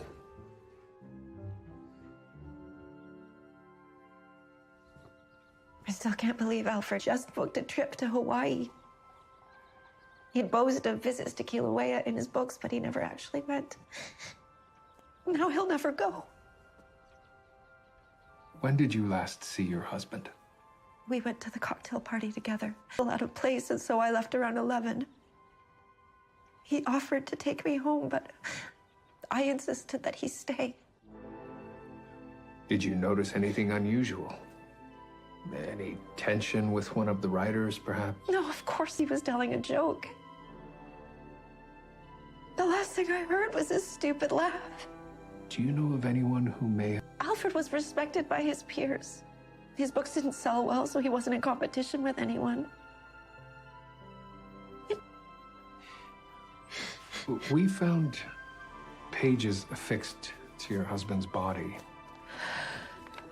Do you recognize any of this text? They're from his subway. He'd just been sent a box of advanced copies, but as far as I know, it's unopened. It's a thinly veiled assault on the literary community. What's more, 3 of the books were missing from a box. He likely distributed... And you think if we find them, we may find our culprit? Possibly. It also means that everyone, including Kipling, is a suspect. Not to mention a skin... Are you sure we're not overthinking this? Sir, the book lampoons the literary community. It creates caricatures out of a number of famed authors. There's no such thing as bad press. Mrs. Hart, you have news? Yes, I've completed the post-mortem, and I have a smaller time between midnight and 2 a.m. Well, that makes sense. We've established that the party continued past midnight. Yet all the writers that I've checked with, including Kip, all say they left the party well before midnight. And none of them recall interacting with Pope, which I find odd. Anything else? Actually, his shirt, and I found sugars mixed with some type of alcohol. Someone must have spilled a drink on him before doing him in. That wasn't the only odd finding. It proved to be the proteins of egg white. Who would put an egg white in a drink? Bloody hell. A pisco sour. I need to go and visit a friend. As I told old Tommy Boy that night. Then how do you explain the traces of pisco sour on his shirt?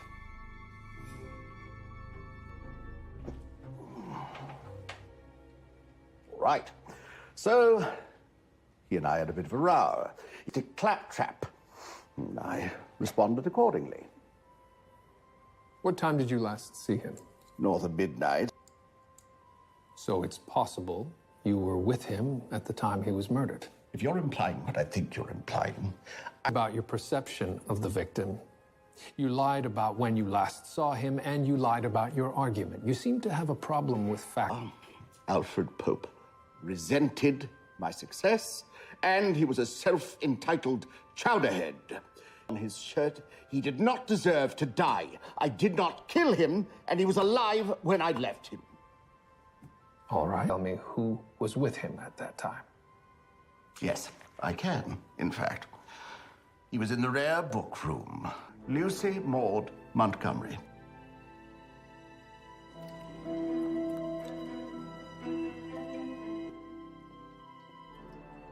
Sir, any luck? The blood and the ink have somehow hydrogen peroxide chemical bath. I can't seem to remove one without removing the other. Might be quite effective for cleaning a stain, though, sir. Lucy Maud Montgomery has been placed alone at the scene with the victim. I need you to bring her in. Is that a problem, George? Sir, no. Yeah, no, thank you. I owe you. It's funny you say that. My story. I was hoping that when you're not so busy. Yes, of course. I've got some police duty to attend to right now, but I'll give this a read as soon as possible.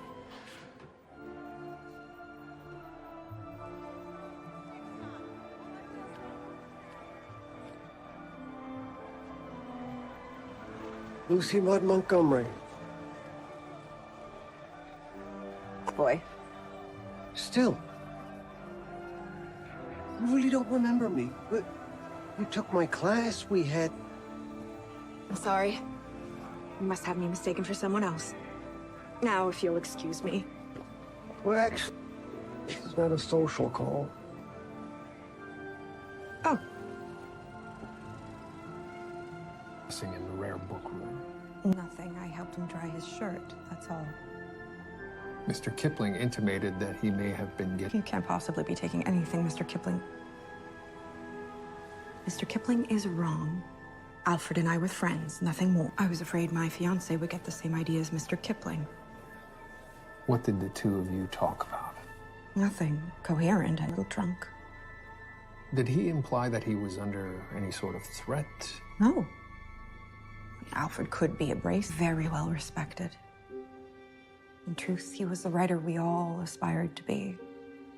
He lived like a poet. He couldn't have conceived of a more delicious ending if he wrote it himself. It was hardly a delicious ending, and you were one of the last people to see him alive. I swear to you, Detective, there was nothing odd about him when I left. This may have been there. It's all a little blurry, but I believe Edith Wharton was still there.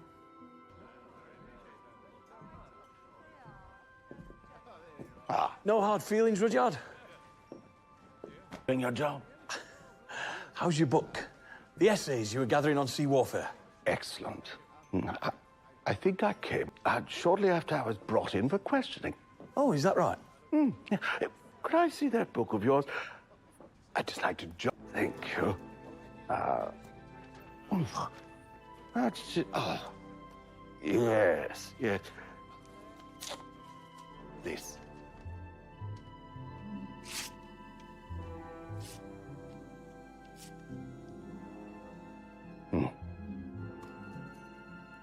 Now we've never met. Huh.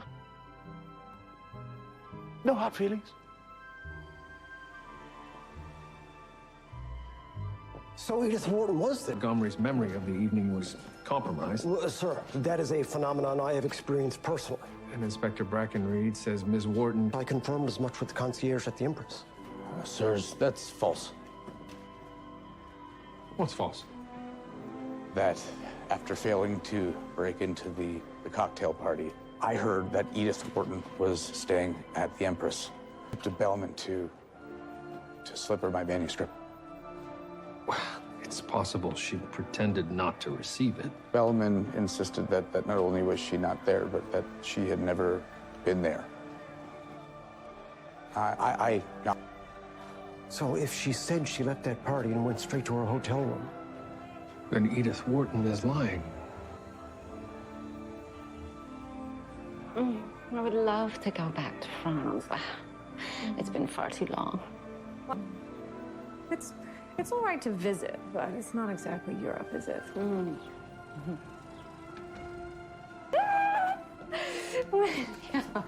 My friend and I got into the wine. I can see that. Me. That's why I'm here. You left me a message at the station house. Charmed. Julia has told me a great deal I about... also tell you that I need to bring you in for questioning. What? William, what are you saying? You're embarrassed. Maybe your friend, but she's also a suspect for murder. What were you doing between midnight and 2 a.m. last night? I was sleeping. Where? We've confirmed with the hotel bellman that you never returned last night. So where were you really? This Mrs. Wharton. Just tell us where you were. I prefer to speak with my attorney. Meantime, we have a lovely spot for you to sit and wait. You've thrown Edith Wharton in jail. Maybe she'll decide to say something of substance. And you agree to this? She lied about her alibi. Perhaps she had a good... And seen in the company of a murder victim. By a woman who was impaired. She refuses to answer any of our questions. She's as stubborn as a mule. We're doing all we can. Well, not quite.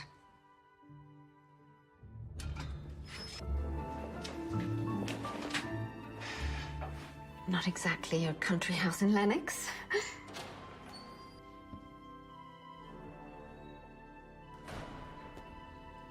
Edith, I want you to know that whatever you say to me... How can I trust you? You're basically part of the constabulary. I'm a woman. Yet, I hope a friend. You lied about where you were.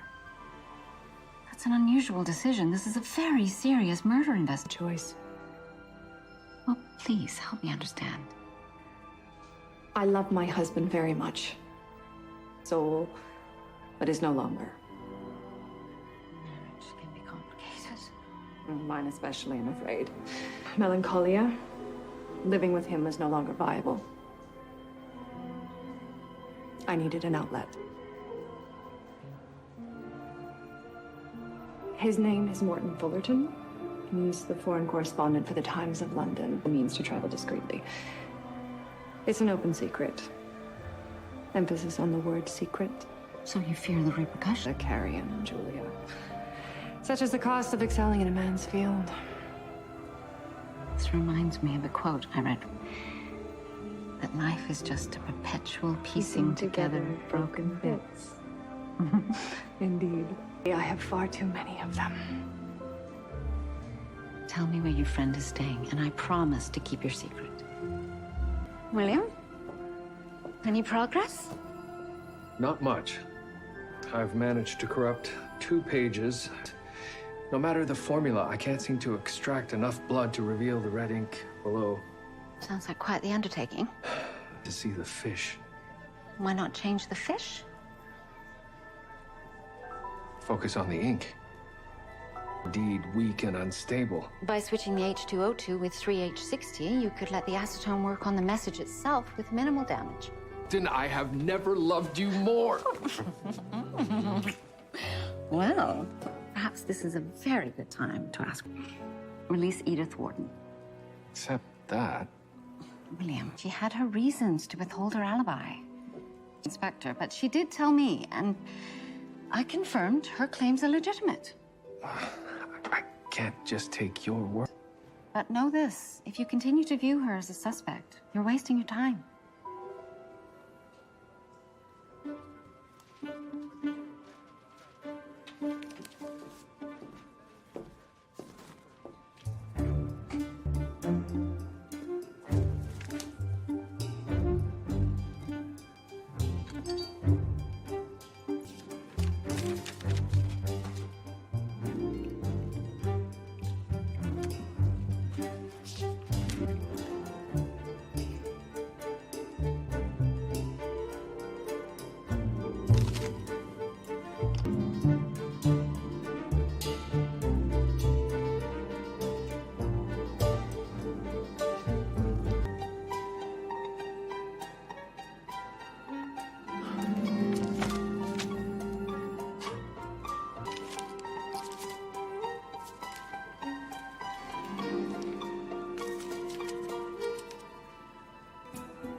Sir? Perfect. Read the hidden ink message. We may not need it, sir. I think I know who the killer is. Look at this. Liquor, lime, and a trace of egg white. Dealt with.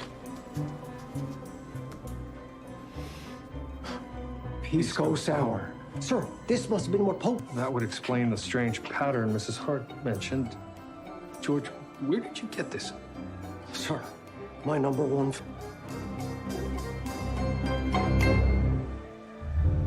I met Alfred Pope before the party. I managed to slip him my story. He said that he would read it right away. So you weren't sneaking into that party to give out your story. You were trying to get it back. You expected a response that quickly?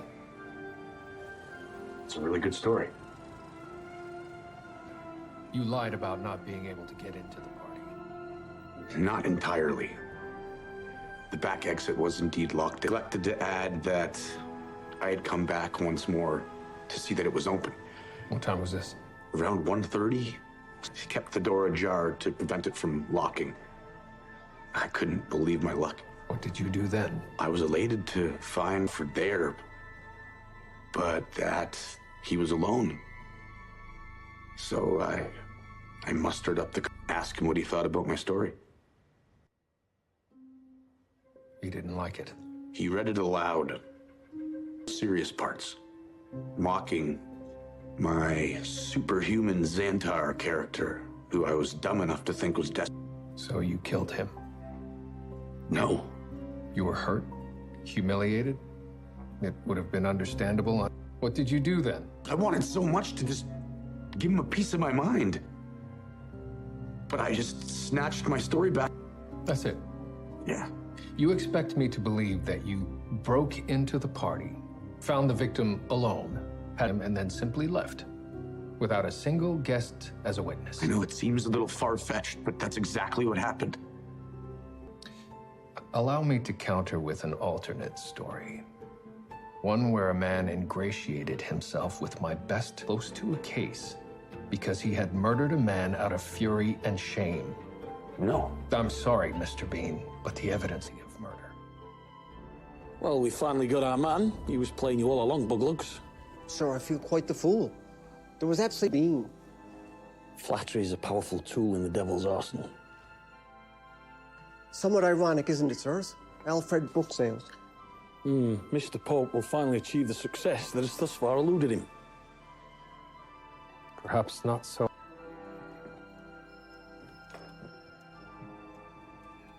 Aloha. Aloha. What the bloody hell does that mean? We had just booked a trip to Hawaii. Couldn't have conceived of a more self.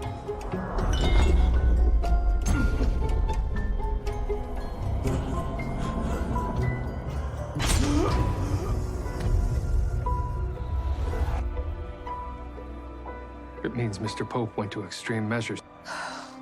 Aloha, meine Schnecke. Both hello and goodbye, as I understand it. Making apparent his suicide to you and to the world in order to generate sales. But Alfred never cared about sales. It doesn't make... Perhaps it was just to you, meine Schnecke. His pet name for me. He knew how much I hated that word. He used to tease me with it all the time. It always made me laugh. This time. Your husband found the most succinct way possible to tell you that he loved you. Not understand that I would rather we be free together. Work in progress. I can see by the notes in the margins that they match his handwritten notes. He was always bad. I'm terribly sorry, Mrs. Pope. I do hope that you can find some peace. I'm not sure I know how without Alfred.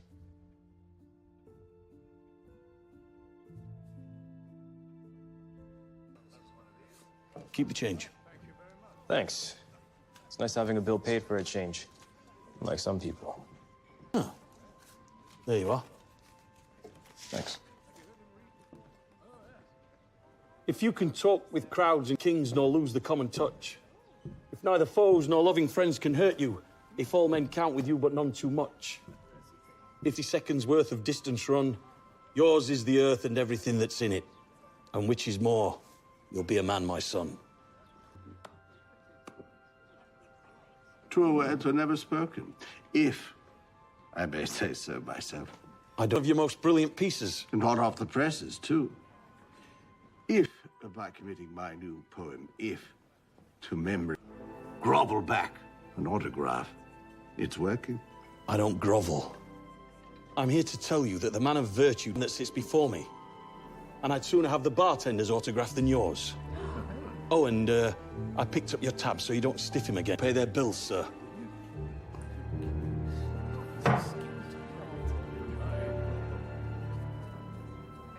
It works. I cannot believe it. So it was a suicide all along. Under our noses the whole time.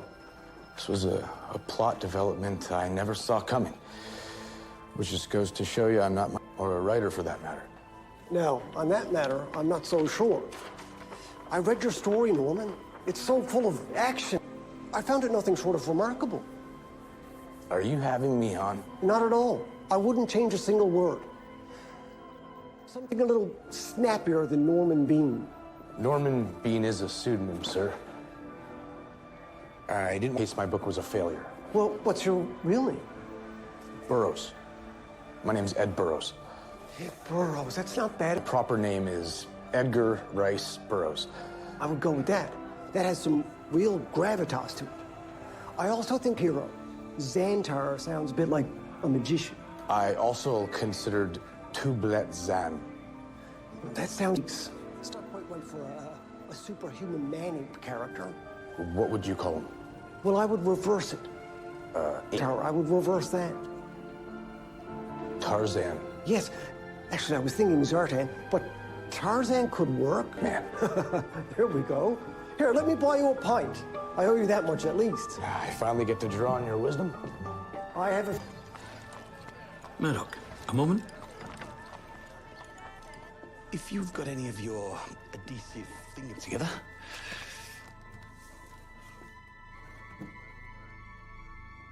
It's a lost cause, isn't it? Oh, but be happy with what you have. You have some big names here. Who I think will be worth more than the others, since it's his final signature. Especially now that Killian's Folly is set to become such a big hit.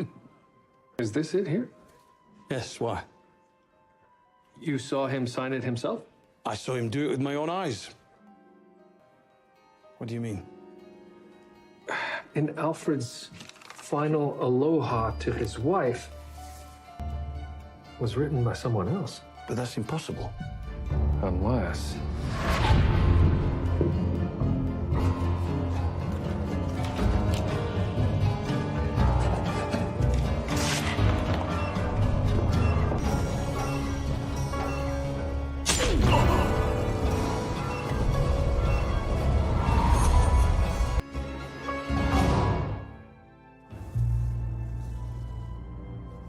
The aloha notes in your husband's manuscript.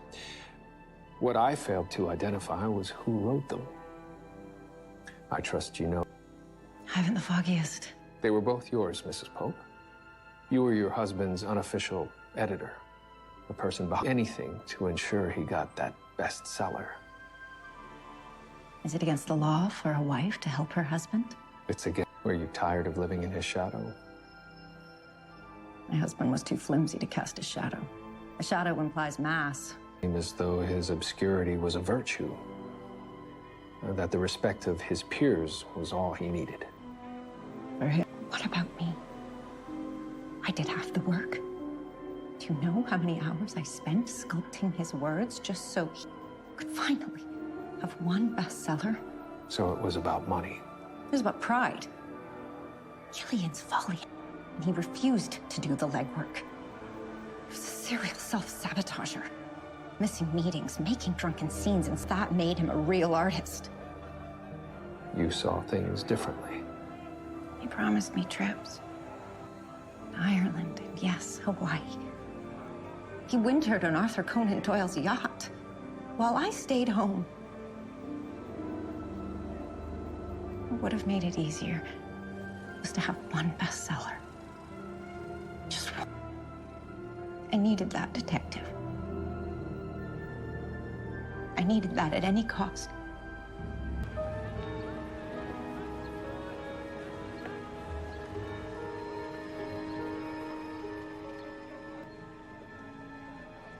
A man is most dangerous when he's broken. For he has nothing left to lose. Of course I did, fathead. Twice. It's really good, George. Well, you're cute, but not that bright. You didn't pick up on my signals about my fiancé, Ewan. Mister. Well, he's not quite comfortable with my previous dalliances. Oh, that. I think of you, though, often. I heard you got married. I did. Her name is Effie. You'd like her. You'd like Ewan, too. One day we can all get together. Your book is a cracking good read, by the way. You read Anne of Green? The imagery is so picturesque, so moving. It should be a moving picture. No pictures. Several incarnations that win the hearts of Canadians from coast to coast. Well, I've always loved... You take care of yourself. And Effie, too.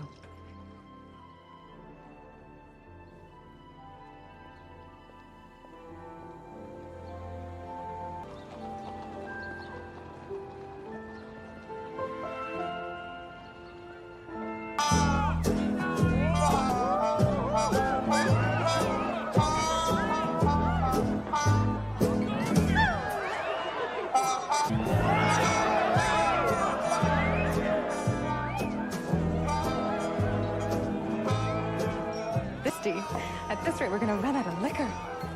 I'm glad tonight is profitable. Now that you've had a long face on, I'm just not in the mood for a party. Well, the rest of Toronto is. And now, the moment you've all been... The only... Nina Bloom! Are we having...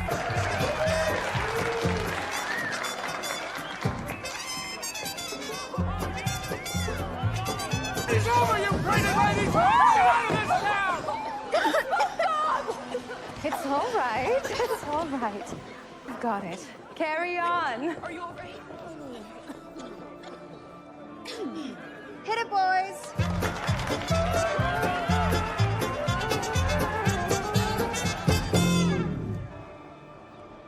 That's enough before daybreak. All you two have to do is get yourselves to school on time.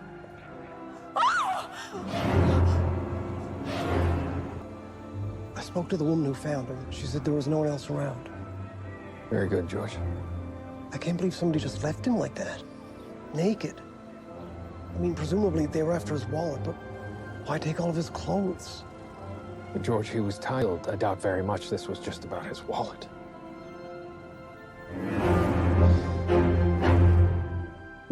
Estimate sometime in the last 3 to 7 hours. He appears to have been stabbed. Indeed. A puncture wound of a small circumference. Close. He has abrasions on his wrist from where he was tied to the lamp. I think he struggled for some time before he died. That's all I can tell you for... Miss Hamilton, we've not seen you for a while. It's Mrs. How do you do? Inspector, I've just seen advertisements for a burlesque show that's to be staged in Toronto. You don't say. I want to know what you... There's not much I can do about it, Mrs. Reddick. But the burlesque is an absolute disgrace. You may recall, I visited this station house before. How could I forget? Our cause has been joined by Mr. Glover. I can see why Mr. Reddick is here. What's your... To Toronto, hoping it would be a bastion of morality. Oh, have you now? Well, welcome to Toronto. An excellent city where ballet...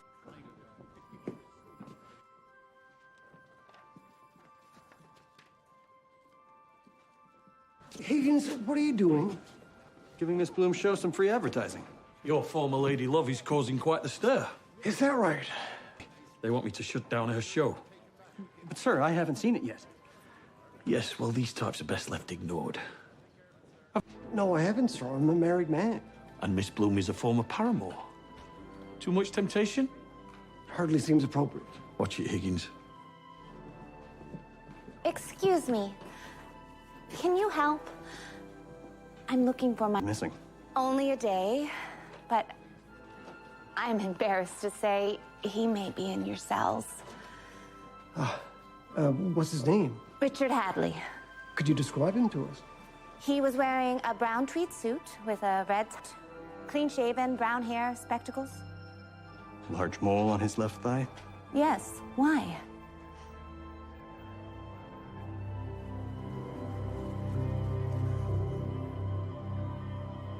It's Richard. He was found this morning. He had been stabbed. Who would do that to him? Yes, ma'am. Of his clothes, even. He was naked. Risen last night. He always goes bowling on Thursdays at the YMCA with some men from work. Detective? Please excuse me, Mrs. Hadley. Take all the time you need. Mr. Hadley had a great deal of alcohol in his stomach. The YMCA doesn't serve liquor. Cause of death was a single stab wound directly to the heart. I found this in the pulmonary valve. It's gold and has a point at the end. Curious weapon? I'd guess it's half. Very good. One more thing. A stab directly to the heart is somewhat unusual. The heart is difficult to reach. On the left, between the third and fourth rib, and then directed the weapon towards the right. So the killer had to have knowledge of human anatomy.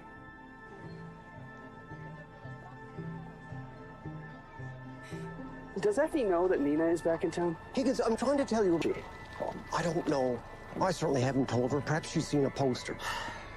Well, now that we're practically brothers, I don't think you should see Nina. Higgins, I wasn't planning. Look at this chap. What did Miss Hadley say? Tie. Excuse me, sir.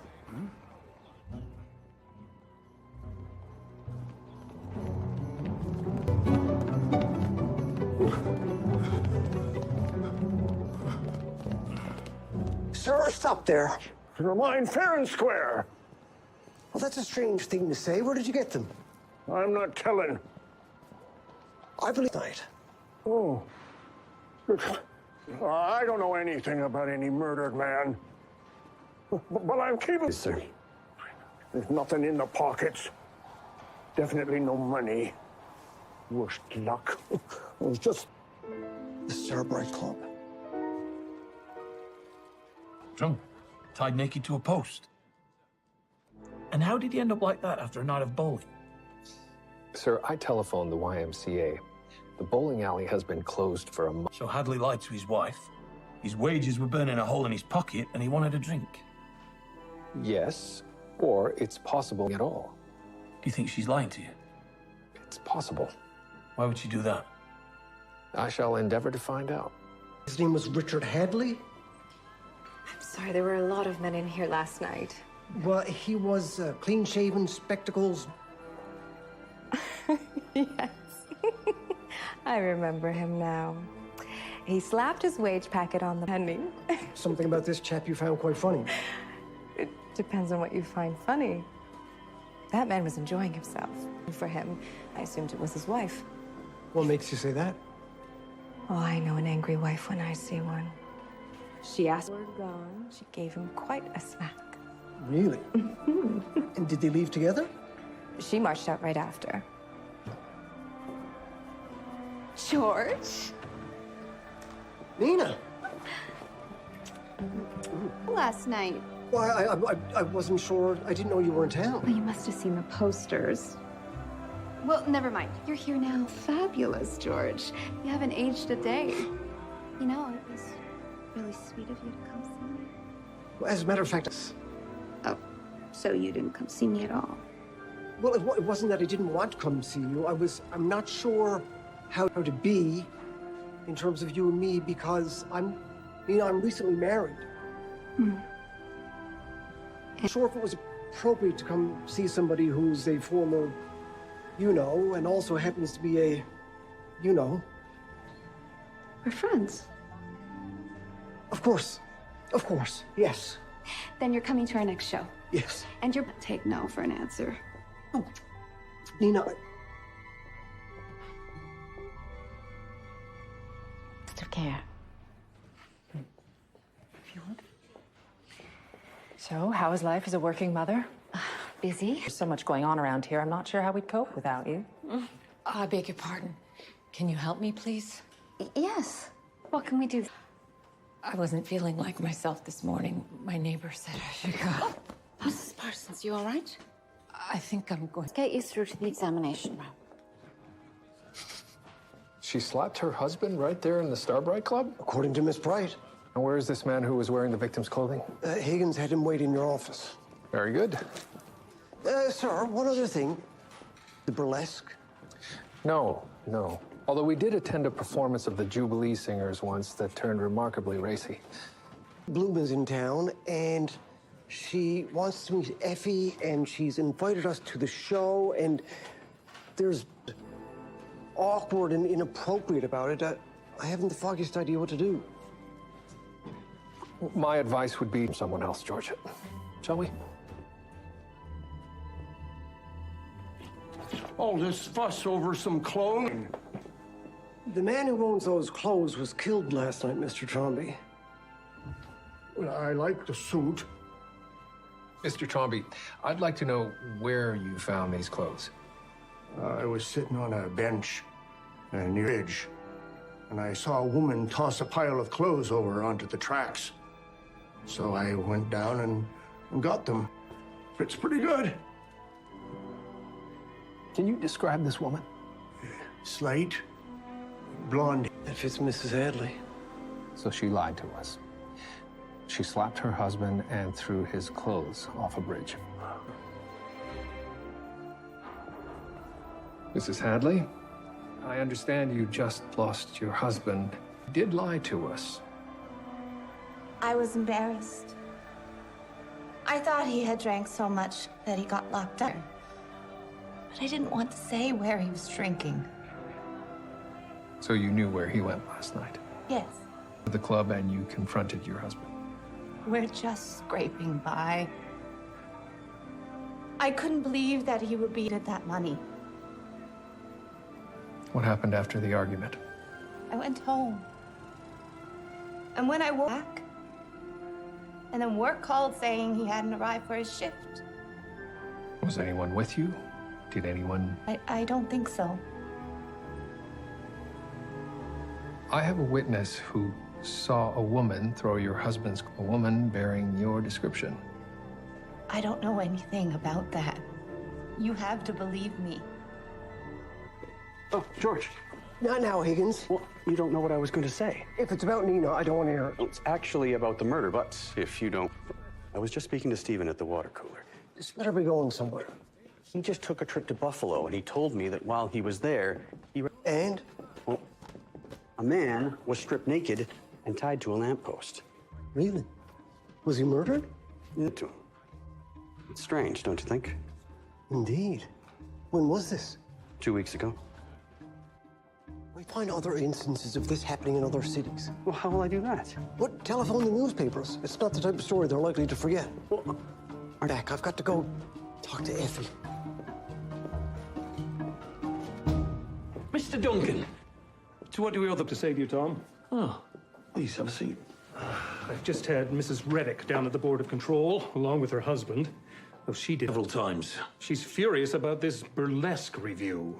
She's always complained about anything to do with liquor or dancing. I told her it's illegal and I won't be putting a stop to it. You can, and you will. Mrs. Reddick said she will not rest until these dancers are made to stop, and she means Complain all she wants. she holds great sway in the temperance movement, and I can't afford to get on their bad side. Shut it down, Tom.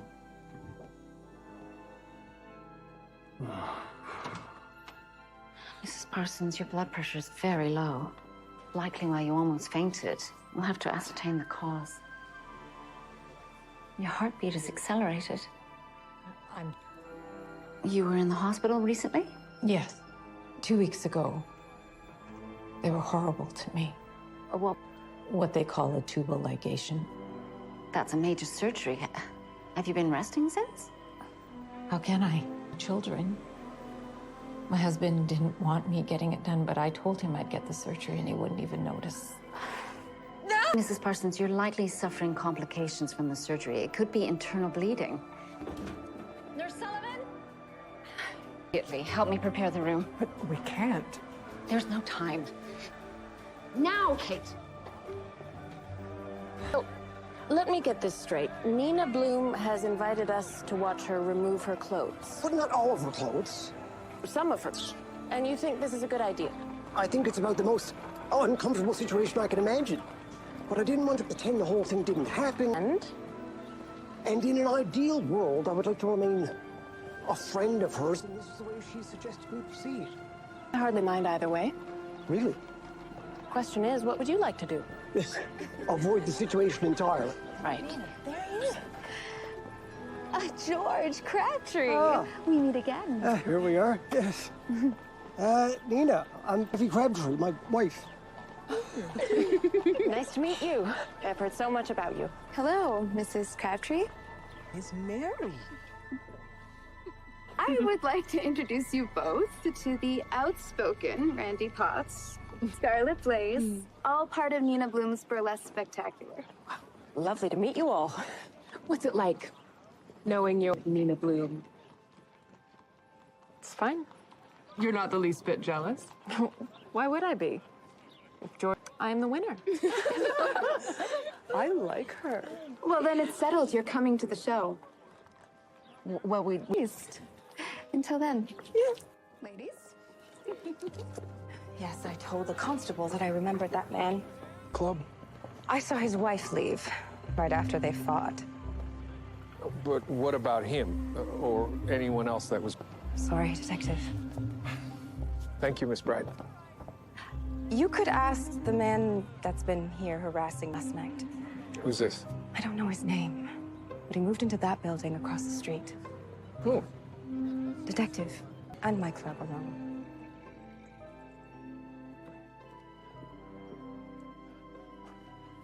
Detective Murdoch. Yes, I spoke with your inspector. Are you here to shut down that establishment across the street? I'd like to ask you last night between 1 and 2 a.m. Many men come and go from that place. Absolute wastrels. Chicago was bad enough. This particular man wore spectacles, had a red tie, a brown tweed suit. He was likely inebriated. I did see a man like that, as a matter of fact. He came out of the club and he went that way. He was with a woman. Tall. He went into those lodgings there, at the end of the street. Are you quite sure? The man I'm gone entirely the opposite direction. Oh, I'm sure. See 2 torn stitches causing internal bleeding. Blood pressure's still very low. I'm repairing this. Responsible, Julia. We're not equipped for surgery. We had no choice. We should have taken her to the hospital. And if we fail, we won't.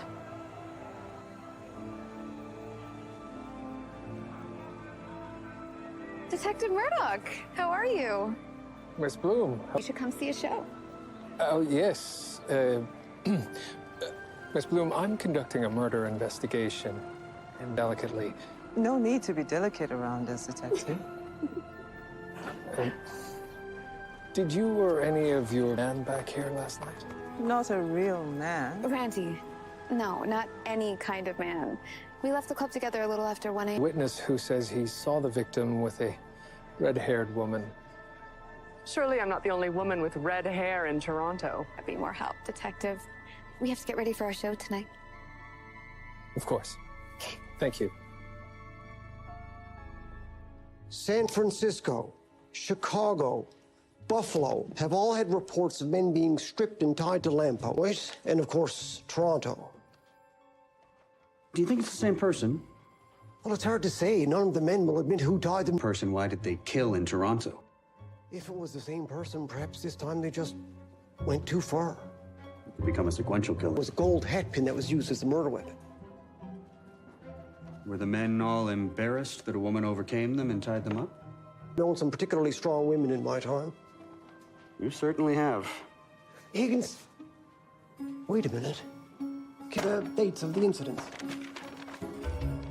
Buffalo, April 18th. Columbus, April 25th. Chicago, May 6th. We need to find the detective. Miss Bloom, what can you tell me at the moment all of the evidence points towards you and your friends? I don't know what you're talking about. I can tie incidents where men were stripped naked and tied up. We didn't have anything to do with the knife. But did you know this man? After our shows, if there's a fellow who's a little too friendly, one of us pretends to be drunk. She takes him home, the other women follow. If he just takes her to her door and leaves, he's a gentleman. Just leave? We take him out to the street corner, force him to undress, and leave him tied to a lamppost. Mr. Hadley was one of these men. And Miss Blaze left the club with him? And Randy Potts threw his clothes over the bridge. Mr. Hadley could have overpowered any one of you. I have a prop gun for her cops and robbers routine. It doesn't work. You can see for yourself. It's back at my room. Miss Bloom, Mr. Hadley wasn't shot. I don't know anything about that. We never hurt anyone. We just want to embarrass them. Make them think twice before ever being aggressive with a lady. Can we talk? Constable? Is there anything you forgot to tell the detective this time? Oh, I just wanted to apologize. I'm sorry I didn't tell you how we were involved sooner. Well, you really should have, Nina. I'm guilty. But I swear to you, we didn't hurt him. He was trying to hurt one of us. George, you don't know what it's like. Evening, some man I could- appreciate that, Nina. But what you and your friends were doing, you were playing a very dangerous game. I know. Stand up for us. You know me. You know I could never be involved in a murder. Now we have to make sure that you're in the cells. I'm sorry. I believe her, sir. She had nothing to do with this. Admitted as much. Well, they tied the man to a lamppost to humiliate him, that's all. That makes them all suspects. Yes, but anything could have happened with no Nina Bloom. Well, do you honestly think she's capable of killing him? Things could have changed since we last saw Miss Bloom, Crabtree. The life of... Into a murderer? Into someone who might go to extremes to protect herself. Did you sleep well? I don't know, I think so. We had to operate to stop the internal bleeding. Yes, but we're not equipped to perform surgeries here. You should have gone back to the hospital. At the hospital, they just meet on the table. They didn't listen to anything I said. I'm never going back there. Could have died. Thanks to you.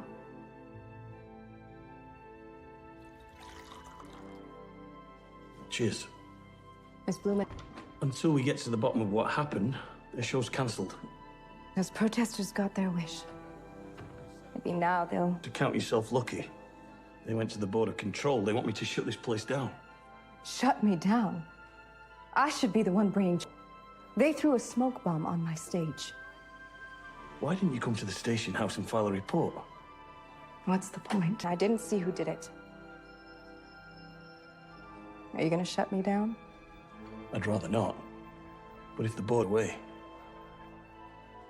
you wouldn't still have that smoke bomb, would you? Yes, I think so. Why?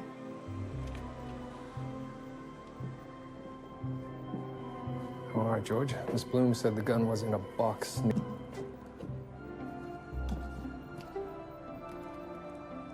Sir, it's rusted through. Very good, George. We'll bring that with us. Sir, I can't imagine we'll find much else of use in here. I feel like we should be able to look... I know you want to believe Miss Bloom, George, but let's keep looking. What exactly are we looking for? We'll know when we find it.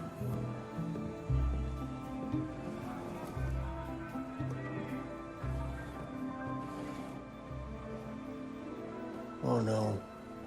Sir. What is it, George? The other half of the hat pin. Missing piece of the murder weapon. Oh, it's you. Mr. Duncan from the Board of Control has seen you. Indeed he has. Then you'll shut down that immoral nightclub immediately. Their show has been cancelled. It's nothing you did. It's due to circumstances beyond your control. All the same, It's a small step in the right direction. What did I say when I saw you last? That the burlesque show was legal, which I find hard to believe. But when I did, I found this. This was thrown onto the... Oh, I'm willing to bet one of you did it. We would never. Well, then you won't mind giving me your finger marks to compare. Or, if you lot get out of my station house for good. Clear? You've just made an enemy of Mr. Duncan, Inspector. Scarlet Blaze, is that your real name? It's been my name so long, I forget any other.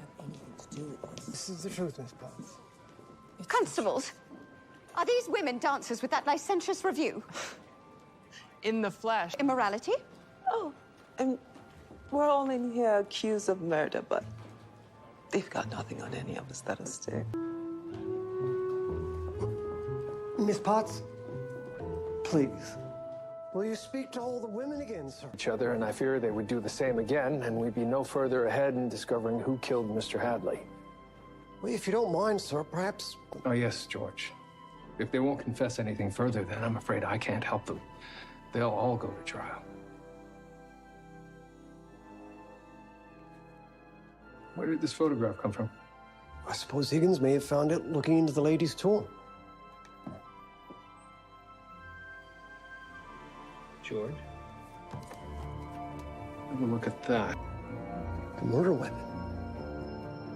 It's identical. And it's worn by...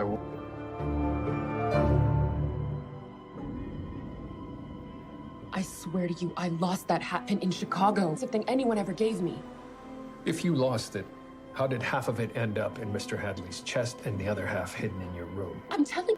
You stabbed Mr. Hadley with such force, the hat pin broke in half. You then pulled the jeweled half out of his chest later. No. I did keep it, but I didn't stab him. After we had all left him. You and your friends left Mr. Hadley there, and he was alive. Back alone and found him dead.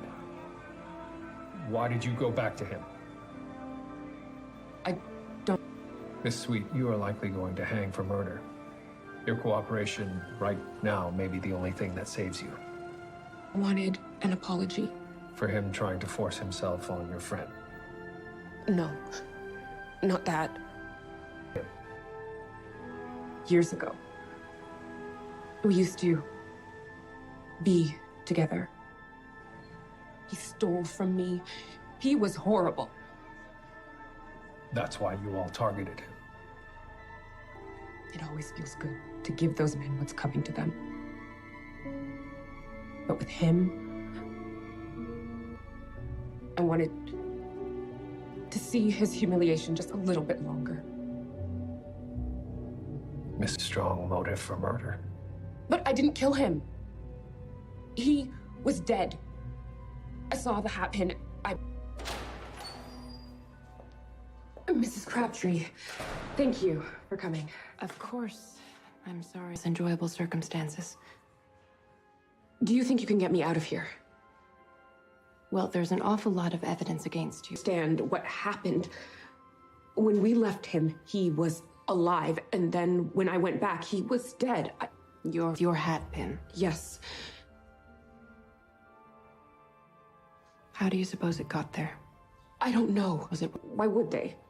Miss Sweet, it's very difficult to understand how anyone but you could be responsible. Do you think I will believe you did it? Oh, Henry. Good detective was very useful. What photograph, sir?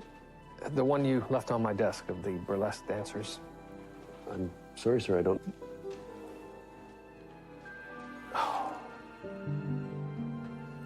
Right, Henry. Gather all of the information, give it all to George, and have him meet me in my office straight away. Sir, I have those articles. Ah, yes. Were you able to go incident? I did, sir. And that was the burlesque troupe's last stop before coming to Toronto just last week. Right then, listen to this. A lamppost on the corner of Fairview and Carfax Avenue. He identified himself as Dr. Sullivan Reed of Nethridge Drive. Dr. Reed went or who put him there. He also refused to comment on the fact that he was absent a stitch of clothing. Miss Sweet maintains that and then it turned up here in Toronto as a murder weapon. But, sir, she had a prior relationship with Hadley. She hated him. Could be a terrible coincidence. Dr. Reed from Chicago figured into the murder. He could have taken the hat pin, kept it with him, traveled to Toronto following the been difficult, and waited for them to find their next man. There's no picture of him. How will we know who he is? I believe we've met him, George, several times. Chicago was bad enough. I thought this was Toronto for good. Women in custody. We're all in here accused of murder, but they've got nothing on any of us that is stake. Half of Miss Sweet on your desk. He's the one who pointed me in the direction of the women's lodgings. And as he's a doctor, he would know how. Release the women, George. The show must go on. Good people of Toronto! Shameful degenerates have no place in our town! Mrs. Reddick, what are you doing? We are trying to... We are doing work that you and your men should be doing, Detective. We were told this show tonight was cancelled, but evidently not. So you're teaching... Is that what you were doing, Dr. Reed? Yes, of course. We must... Sir, he's running!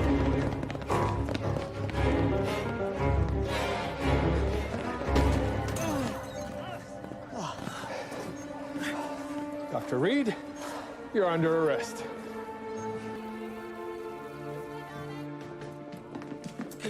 They did it to me, all right. All I was trying to do. Are you sure that's all you were doing? They tied me up. They took my clothes and they left me there all night. I was the last. I lost my practice, my wife, everything. So you took Miss Sweet's hat pin? I knew I could use it to get revenge on at least one of those harlots. And what better way to do it than stab it to destroy? You killed an innocent man to get your revenge. Innocent? He was out of women and drinking his life away. Pathetic. Just like me.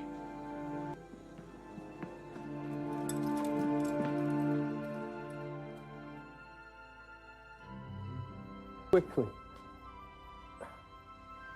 Evidently, so did you. Ellie is exposing her to as much fresh air as possible. How was your day? Oh, fine. A young lady was being framed for murder, and we managed to uncover her innocence. And how is your patient faring? Did she fully recover after the emergency surgery? Just. Oh, good. But you're not happy? It's the clinic. It's too small. We can't serve the needs of the women of Toronto. And? More than that. Toronto needs a women's hospital, on which it is built. Effie, are you sure about this? I mean, we're leaving. Well, we'll have to have hangovers on the train.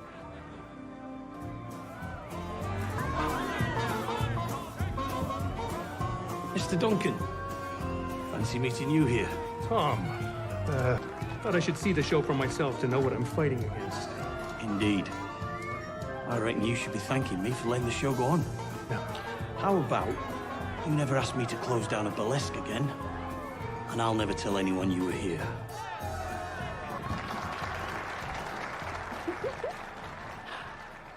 George. Came! Oh, how marvelous. Doll. George, can we talk for a minute? I'll go find us a table. It's all right, Nina. I understand. Of course, you'd be sweet about it. It's just like you, but I just want you to know how sorry I am for lying to you. Your friend. Had to. 4 of us. All we have is each other. Are you all right, Nina? I have to admit, seeing you so happy, it's hard not to think of the path not taken. And I wouldn't trade it for anything. Well, I'm glad. And I'm glad I got to see you before you're off in your... You on yours. Goodbye, George.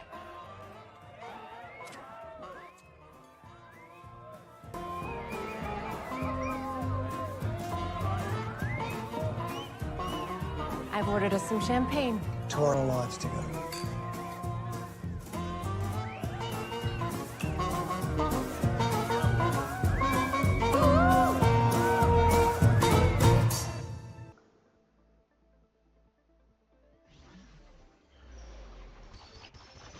Để anh nói.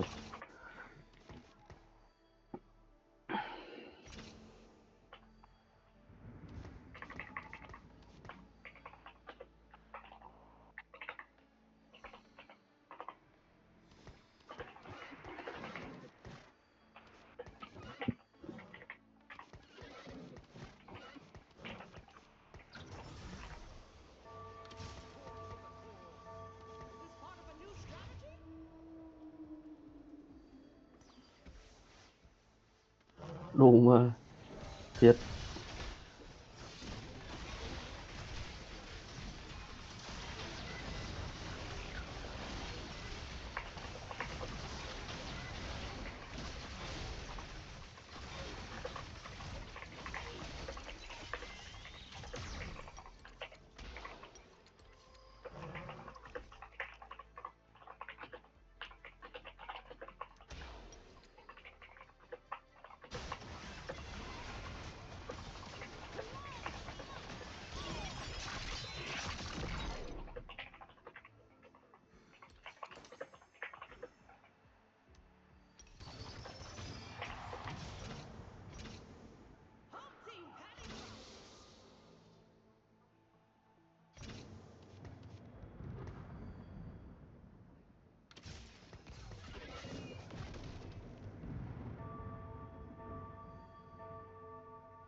Đủ mà cho cuồng đáo nữa thì ăn cứt.